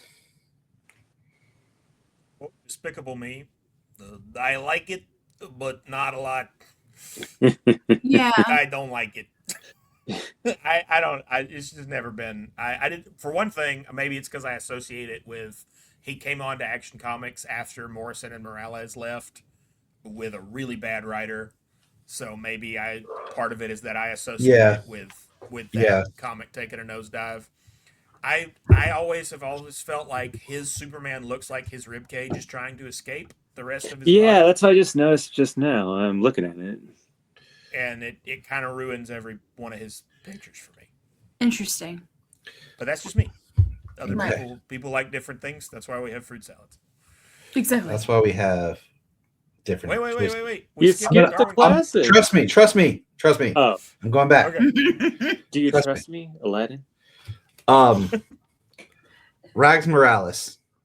So I actually got to meet Rags Morales recently, and my daughter got to talk to him and about her wanting, being an artist and everything. And he was really kind and talked with her and told me to look into like some different schools and stuff for young kid programs and things like that. And I sent some That's emails awesome. out. So I really appreciated that. And there is to his art such an interesting way that he does, like, I don't know how to articulate it, but like when I talked about like Frank Quietly earlier, what do you call it? Just how he draws cloth. Rax Morales has a way of drawing and shading like skin and like Mhm. people's tone and things that I just think is really unique. All right, I'm done talking. Junia, you That can talk. Superman. Go ahead. Because that first New 52 Superman run is just incredible to me. It's a top five Superman run of all time. Oh, definitely. Like I finally experienced it last year. Yeah, I was like been putting it off since 2011. Ooh, it took. And I'm still catching up too. But when I read it, I was like, "This is amazing." I love Grant Morrison's writing, how crazy it gets. Yeah. But like Rag's art just makes it even better.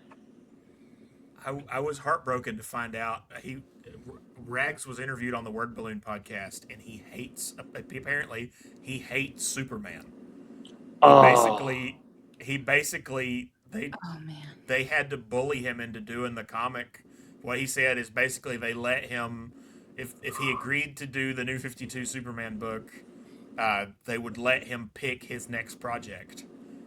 And so he did this book, and then Dan Didio reneged on the deal It and sounds like didn't let them do. and here I thought they were going to take away his lunch money or something. Yeah. wow. But that's what you get when you hate Superman. So bad things happen to you. How do you hate Superman? Like I Yes. mean, Thinks all right. Well, he did say he likes his version of Superman. well, that's cool. I like his version of Superman too. But I feel like it needs to be some kind of a written rule somewhere that when you're drawing a character that you actually have to be invested at least a little bit in the character, Yeah. So That would be mine. You know what's crazy though is I would never have believed from how much he put into this book. I mean, I guess he's just a consummate professional. And he talked about he's one of those guys that feels like Superman is overpowered and boring, and he doesn't like that. And he specifically mentioned that he doesn't like that Superman is too nice, right? And this Superman is more of a golden age kind of like, yeah, yes. will Mhm. rough people up a little bit. And I think that he found a middle ground because of that stuff that let him tap into the character. And I think you can also see as you read the comic, Morrison does a really interesting thing where this Superman transitions from a golden age morality to more of a silver age one. Mhm. After he throws a wife beater out a window and cripples the guy, and then the guy comes back as a supervillain. Yeah. It's a really good writing thing, but I think you can also see that as you get into the latter part of the series and Superman becomes more of your morally traditional Superman, Morales checks out a little bit. The art gets a little flatter, a little lazier, like. But I still my recommendation for this is Action Comics #1, not the real one, the New 52 one. It is a damn near perfect comic and Oh yeah. gorgeous art. I feel like I could talk a whole podcast about how I don't want to say how wrong people are when they like underestimate Superman like that. But I really feel like they're doing a disservice to themselves when they look at him so black and white like that, you know. Right. That's my wife, guys. I'm just saying there's something about an individual who has all of this power and all of this ability to be or do something harmful or painful in the world, or like ruling the world even, but they choose not to. The amount of strength that it takes of character to be that. I don't know. People just really undervalue that, I think. Yeah, they do. And I don't mean to, I think it's one of those criticisms people make that tells you more about them than it does about what they're criticizing. Right. If somebody says, I think a character who's really powerful and uses it to be kind is boring, I think to me what they're really saying is that's not how I would use it. Yeah. You don't need that kind of negativity in your life. Just leave those people. No. Okay, so our next artist, I sent you guys a picture because the picture that I had didn't come out right on the slideshow, is Darwin Cook. So I would love, the artist that you pulled is actually kind of a friend of mine, though. I would love if we could give him a shout out. So the artist that the image I pulled is in Darwin Cook Phil Cho inspired. So I was like, well, crap. So it's by Dakota Alexander. He's an indie guy. I've talked to him some on Facebook. He lives in Japan. He just came out with an indie comic called The Hunter that you can find on Etsy. It is my favorite new comic. That's it's awesome. incredible. So we're going it to feels Etsy. like, yeah. I'll send Tyler the link so we can Yes, put it in. I was about to tell him that, and he went ahead. And I was about to say, drop me the link. Yeah. But Dakota is great. Definitely check out his stuff. So Darwin Cook, rest in peace. I always loved his art because it just felt modern, but a throwback, and just something different. It was like a palette cleanser kind of art. Like that kind of art where it's like, I'm not trying to be too hip. And James, my lovely co-host, recently purchased me the book of New Frontier that he said he was going to mail to me. I'm waiting. And I love Darwin Cook's art. It's such a refreshing, even in the story, like it looks like everyone's like doing well. It's like happy and nostalgic. Yeah. It's like a modern Silver Age art style. Yeah. There we go. It kind of reminds me of like if Jack Kirby and Kurt Swan had a baby. Like that's Jack Swan. It's the perfect. Swan. Jack Swan, baby. Jack Swan. I thought you said Jack Wan. Jack Swan, comic book artist. All one name, Jaquan. Jaquan. But no, Jaquan. like it has that clean, wholesome feeling that Swan has, but it has that kinetic, rough energy that Jack Kirby has, and it just it just perfectly blends them.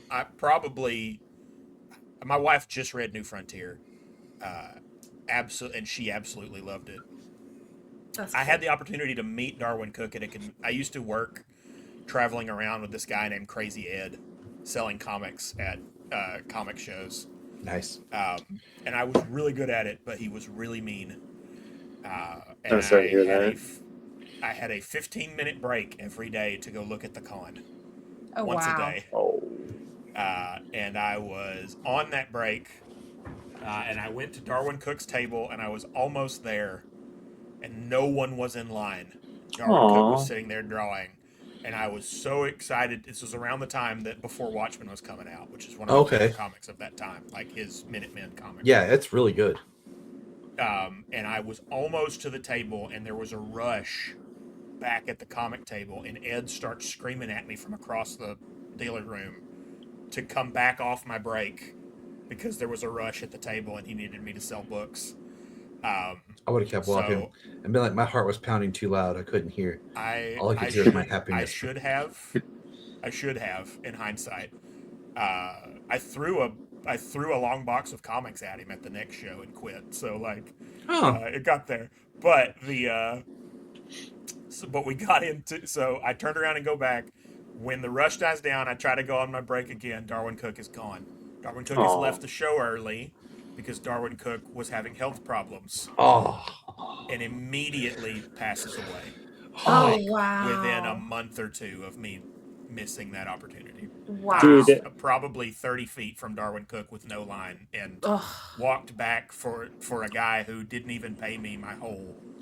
that commission I reminds was me of a supposed to get. story I had from last year with Jim Shooter, because when I met him at the same con me and Tyler met, the day he passed away, just a few hours it was announced, I emailed Jim Shooter and was like, "Hey, how are you doing? I hope you're doing better with your health and everything."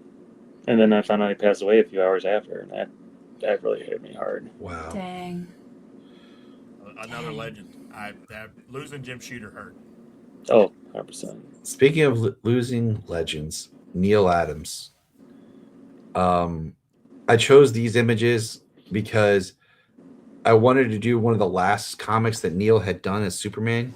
James and I reviewed this book after Neil had passed. And then, of course, the classic Breaking the Kryptonite Change, which Neil himself has said he didn't like. And then the cover of him breaking the chains, that I feel that you can still see similarities in the face between the one on the far left and the centerpiece as well of Neil Adams as Superman. I think it's great. But at the same time, I feel like physically there's ways that he drew Superman I don't like. A lot of it's in the ribs and Yeah. and everything. But I mean, His more modern art, to me, looks weird in comparison to his original art. yeah. Well, that's another example of his modern art. He's inking it himself. Okay, And that when makes sense. And when Adams is inking himself, you see a lot more shadows, I think, than you do when other people are inking him. I met Neil Adams. He was really nice to me. I got him to sign a Ra's al Ghul trade for my dad. Oh, He signed it. Where the heck are you? And then wrote my dad's name on it. I love He that. was really nice to me. He blitzed the guy who was in front of me in line. The guy who was in front of me in line wanted to know if he had an original copy of his Kryptonite, a copy of the original version of his Kryptonite Nevermore art, instead of Neil had the newer one he had redone. And Neil went off like a volcano on that guy. Oh, It sounds like Neil. He didn't know anything about art. He didn't have any taste. Wow. I've never had this confirmed, but with the vitriol that he had over it and looking at it, I have always wondered if Al Plastino didn't draw that face over whatever Neil turned in. I just Because remember if you Neil look- talking about the leg. Which one is it? That Okay. that one Thank on my door. If you look at that one versus this one on the far left, which is more traditionally what he draws Superman looking like, and is definitely the style that I think they were going for when they cast Christopher Reeve, the Interesting. far left one. But Yeah. if you look at them side by side, I think I don't know that for sure. It's just a suspicion based on watching a man absolutely erupt over being asked to sell it. I have a suspicion that is an Al Plastino face, and Neil doesn't want to. Neil Adams also had a really big ego. Yes, he listened did. to his podcasts, and I think he probably is not the kind of guy who would. Having Al Plastino draw over your art was kind of a badge of shame at the time. It's one of the reasons why people talk about it with Kirby so much is because it hurt Kirby so bad that they did it without talking to him. Wow. So I've always wondered if that isn't what happened with some of these Kryptonite Nevermore covers. Dang. I will say this: that cover all the way to the right, I love that cover. It's one of my all-time favorites. Really want to get a T-shirt of it. And with Neil Adams, I very much appreciate what he did for Jerry and Joe. Yes. That I was going to bring that up. He is the one that championed to get Jerry and Joe's name put back on the book for DC to give them a retirement salary, a pension to be paid out until their death, and to really honor them. He campaigned. He had it running in the papers because if it wasn't for them, there wouldn't be any of this. And Plus, awesome. wasn't it with Neil's work and everything? That's the reason why they got credited in the opening credits for Superman the movie. Yeah, it's because that was when that movie was announced. It helped push Superman back into the multimedia zeitgeist, and at that time, Neil Adams was a huge name in comics. He was coming up, and he led that charge, and it's something that he will forever be thanked for by Superman fans. But moving Let on, me say though, well, what's my your Neil issue? Adams. Mm-hmm. Yeah. Oh, and I realized I didn't do one for Darwin Cook, but and I have one for him. Okay, go For back. Darwin Cook, I want to recommend the New Frontier special. All of New Frontier is incredible, but we're talking about Superman today, and the New Frontier special has the fight between Superman and Batman. That is probably my favorite Superman and Batman fight in comics. Great comic. It's one-shot special that followed the series. For Neil Adams, it couldn't be anything else. It's Superman versus Muhammad Ali. Oh yeah, Maybe the most beautiful comic ever drawn. I love that cover. Definitely the most expensive comic ever drawn. Yes. All right. We have Jorge Jimenez. More recent stuff. And I love his Superman. And that image that my wife is pointing to, I want that as a flippin' poster. I want that so bad to hang up in my office. I love that image that I'm tearing up just looking and talking about it right now. To me, that image represents everything that I love about Superman. Yep. Yeah, I think I'm he's literally the tearing modern up. Neil Adams. I love that he's done these covers. I love that he's doing the Batman book now. I love that image of Superman sitting on the cloud.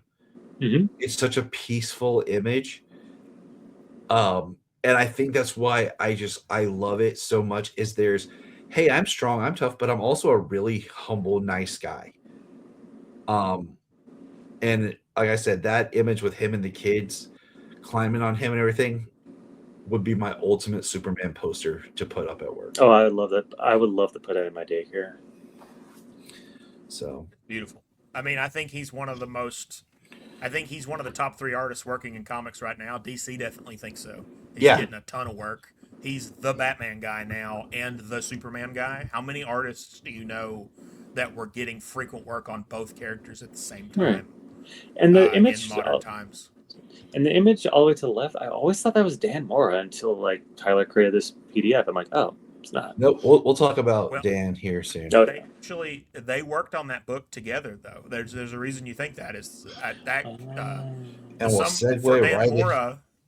Yeah, for Dan Mora, the Summer of Superman special is the book that I have for him. The other half of which is drawn by Jorge Jimenez. For Jorge Jimenez, I had Superman Annual from 2016. It was in the Rebirth stuff. It's an incredible cool. Superman and Swamp Thing team up. Oh yeah, just as easily. Yes, I know exactly what you're talking about. I like you. Go ahead. I'm all excited because I know the book. I'm like, whoa, I have that one. I know it.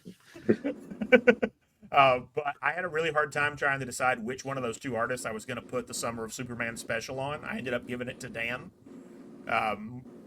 But both of those guys do incredible work in that book.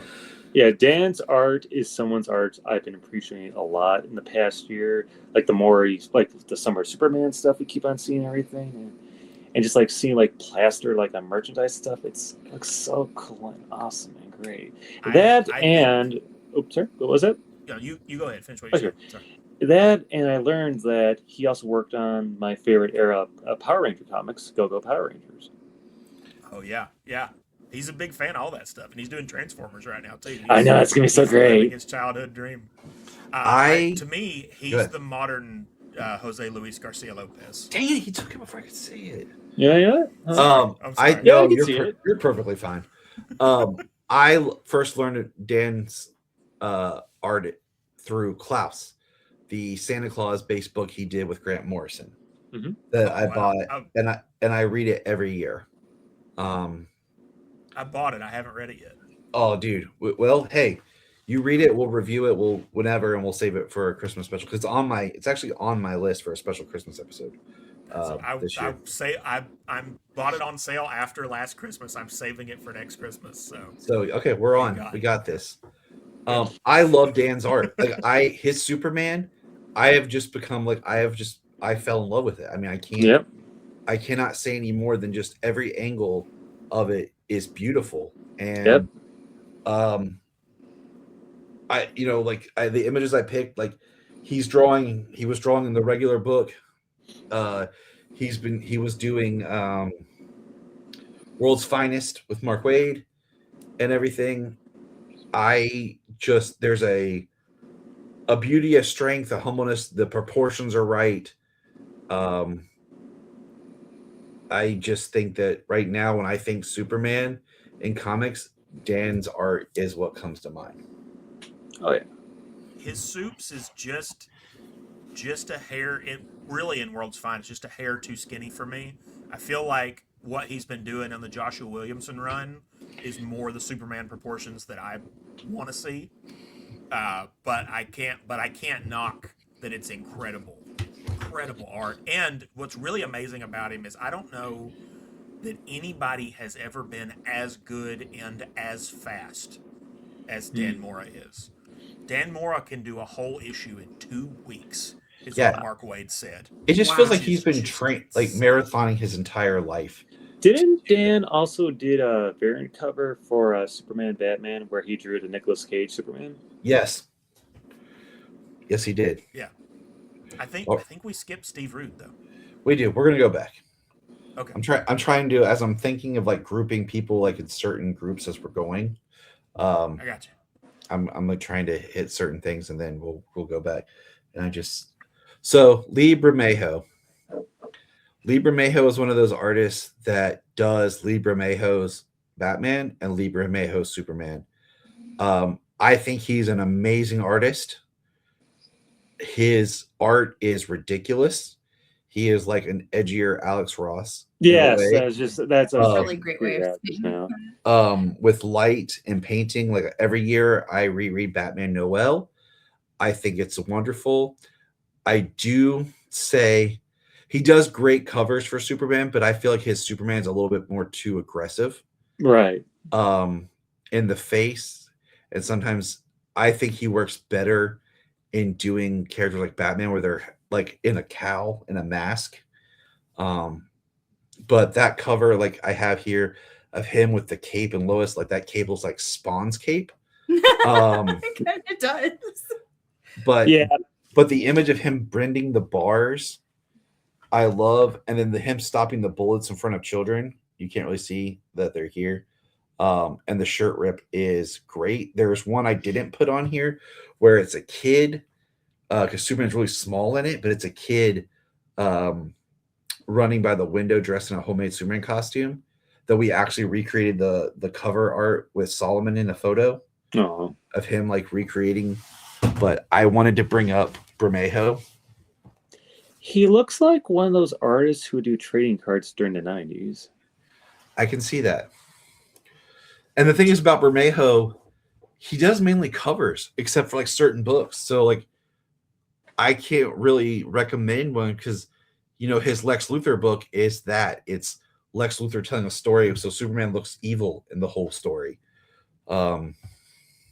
Yeah, that's really the only. I usually don't like him on Superman just because it's so dark and so angsty. But I can say that he that on that Lex Luthor Man of Steel book, where it is explicitly about Lex Luthor seeing Superman from his point of view, so Superman is a monster. I think that's one place where his style was perfect for the book. Yes, I agree. And that is the comic that I picked for my Lee Bermejo recommendation.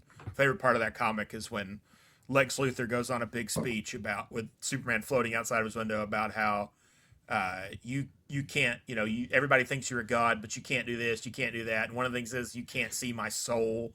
And then Superman doesn't say anything for a minute and he goes, "You're wrong, Lex. I can see your soul." And he flies away, and it's the scariest thing Superman's ever done. Like, we got 2 more artists to hit. We're gonna hit Daniel Samper here.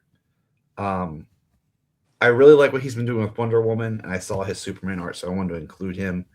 What do you guys think? Oh, I absolutely love that image of him flying in the right. I actually have that as one of the images on our Amazon Echo right now. So whenever it circles through all the photos we have, whenever I see that image, I'm like, yeah. Yeah, I mean he's incredible. I'd missed him on my list somehow, but the Philip Kennedy Johnson run Mhm. that he did, pick a book that has his name on it. That's the recommendation. Sam Pierre's art throughout that was incredible, especially when you got into the Metallo stuff. I love his Metallo design. Right. And the image to the right, for the longest time, I thought that was a Dan Mora image as well, but I'm still getting used to all the newer artists. Yeah. Well, especially because there's only a few colorists like Jordi Belair and Bonvillain and working on a lot of different books right now. So I think it does make some of the art look. I think it does muddy some of that being able to tell the artists apart because you have so many colorists and inkers working on the same books.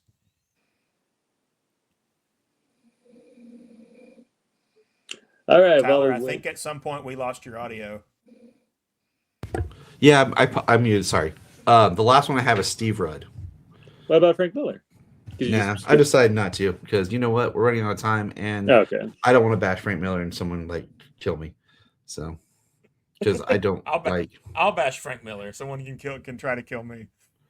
Meanwhile, I'm like the person who actually likes Frank Miller. I love Frank Miller. Not as Superman. Yeah, that's some good, some bad. But yeah, Steve Rude. Did he ever do like the cover art for like a novel? Like like actual novel, not like a graphic novel. Feels like he would have. It's beautiful. Yeah, because like there's that whole Adventures of Superman novel from the 30s they reprinted a few times back. That's what's reminding me. That's not Steve Rude. Yeah, Steve Rude's he's a 90s guy. He's still working today. Okay. He would be, if he had more Superman work, he really only has a couple covers and a couple stories. Mm-hmm. He would be my favorite Superman artist ever. I love the way Steve Rude. Go ahead. Oh, sorry. Yeah. When I was picking up various variant covers for Action Comics 1000, I had to get that middle cover. I had to. It looks that great. Oh, it's beautiful. Well, my pick for him, if nobody's ever read it, The Incredible Hulk versus Superman. I reviewed it with Kay Sagan on the Man of Steel podcast.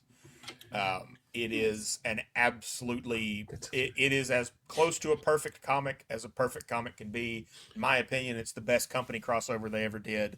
And Steve Rude does an absolute masterclass in drawing Superman and the Hulk and blending their two universes together seamlessly.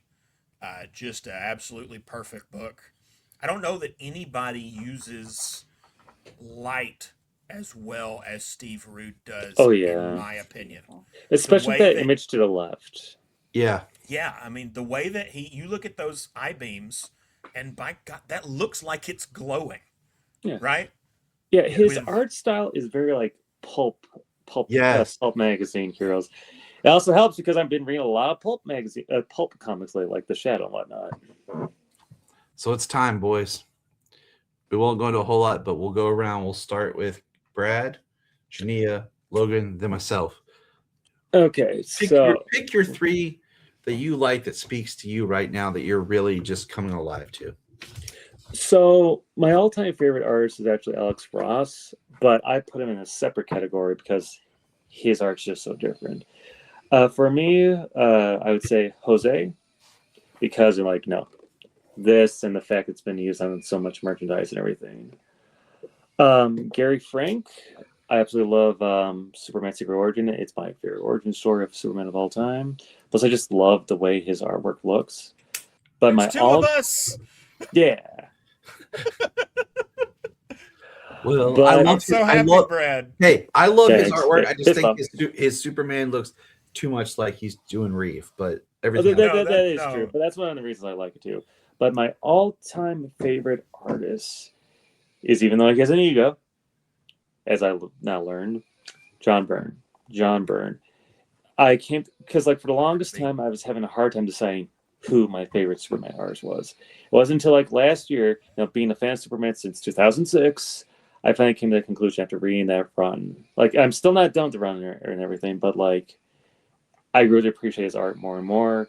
And my all-time favorite image of Superman is from the ending of Man of Steel #1, where he's flying the sky saying, "This looks like a job for Superman."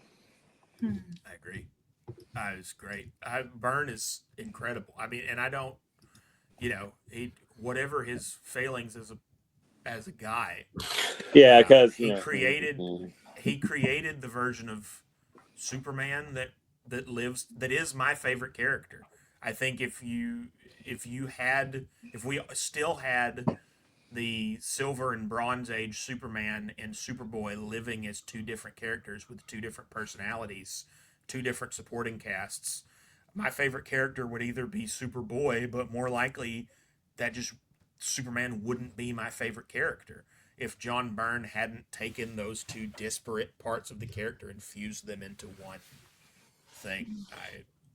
I don't think it can be overstated. All right, JUNIA. Gosh, I feel like there's so many of them that just do such a beautiful job and have different styles. So it's really hard to say, but I'm gonna have to go with I really liked, is it Steve Rude or Steve Rudd? Mm-hmm. I really enjoyed his artwork, and I think it does remind me a lot of the Alex Ross, but I feel like there's a softer edge to it. And I kind of like the softness brought into Superman. Just in general, I feel like that really shows more of the character. And Jorge Jimenez, I really love all of those, the ones that you showed us, but also the ones that I've seen before of his work is just beautiful with Superman. And then I'm gonna go with the classic, the ultimate classic, Schuster. All right. Standing. I mean, we wouldn't have anything if it weren't for him, right? So he set the precedent. All right, Logan. Okay. This is tough because really this could be about a 15-way tie for me. Yeah. So there's a lot.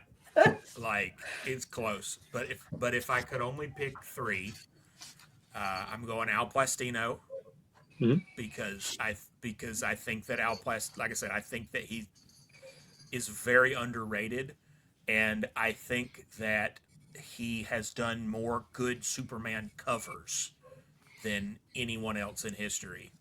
And if you look at Silver Age art, like, there are a lot of books where Al Plastino did the cover and Kurt Swan did the interiors, and there are a lot of books where Al Plastino did everything. And like I said, I think that his love and care for the character really helped carry it in a way that he doesn't get enough credit for. Mm-hmm. My number two by just a hair is Steve Rude. And I grabbed this. I don't know if you guys can see it on camera. This is a custom Steve Rude action figure. Custom Steve Rude Superman action figure I made myself. Oh, even better. Cool. I'm a big enough fan of Steve Rude. Like, I repainted this head. I printed out this symbol to be Steve Rude Superman, and it sits on my art desk. What did you use for the body base? Like, what figure did you use for that? It is the Task Force Superman. I took him and I what is the word I'm looking for right now? Nail polish remover, basically. Acetone. Nice. I acetoned all that pixely art off because I wanted that dark blue. Mm-hmm. And then I used the head off of the Action Comics #1 Superman that McFarlane did to be very, very geeky for a moment. But that's how big a Steve Rude fan I am. If he had more Superman stories besides World's Finest and Incredible Hulk versus Superman, where he really dug in on the character, he would be my number one. But the guy who I'm picking wins both by how much I love his art, the fact that he is a writer and an artist that carried the book for a long time. And it's Frank Miller. It is Jerry Ordway. Absolutely, he had a very, very long run on Adventures of Superman and did incredible things with the character. Okay. Much like Logan said, I just think there's too many to really decide, but like, what images do I look at now that really excites me? And it's very difficult, but I'm going to go with Jurgens, Rice, and Mora. In what order?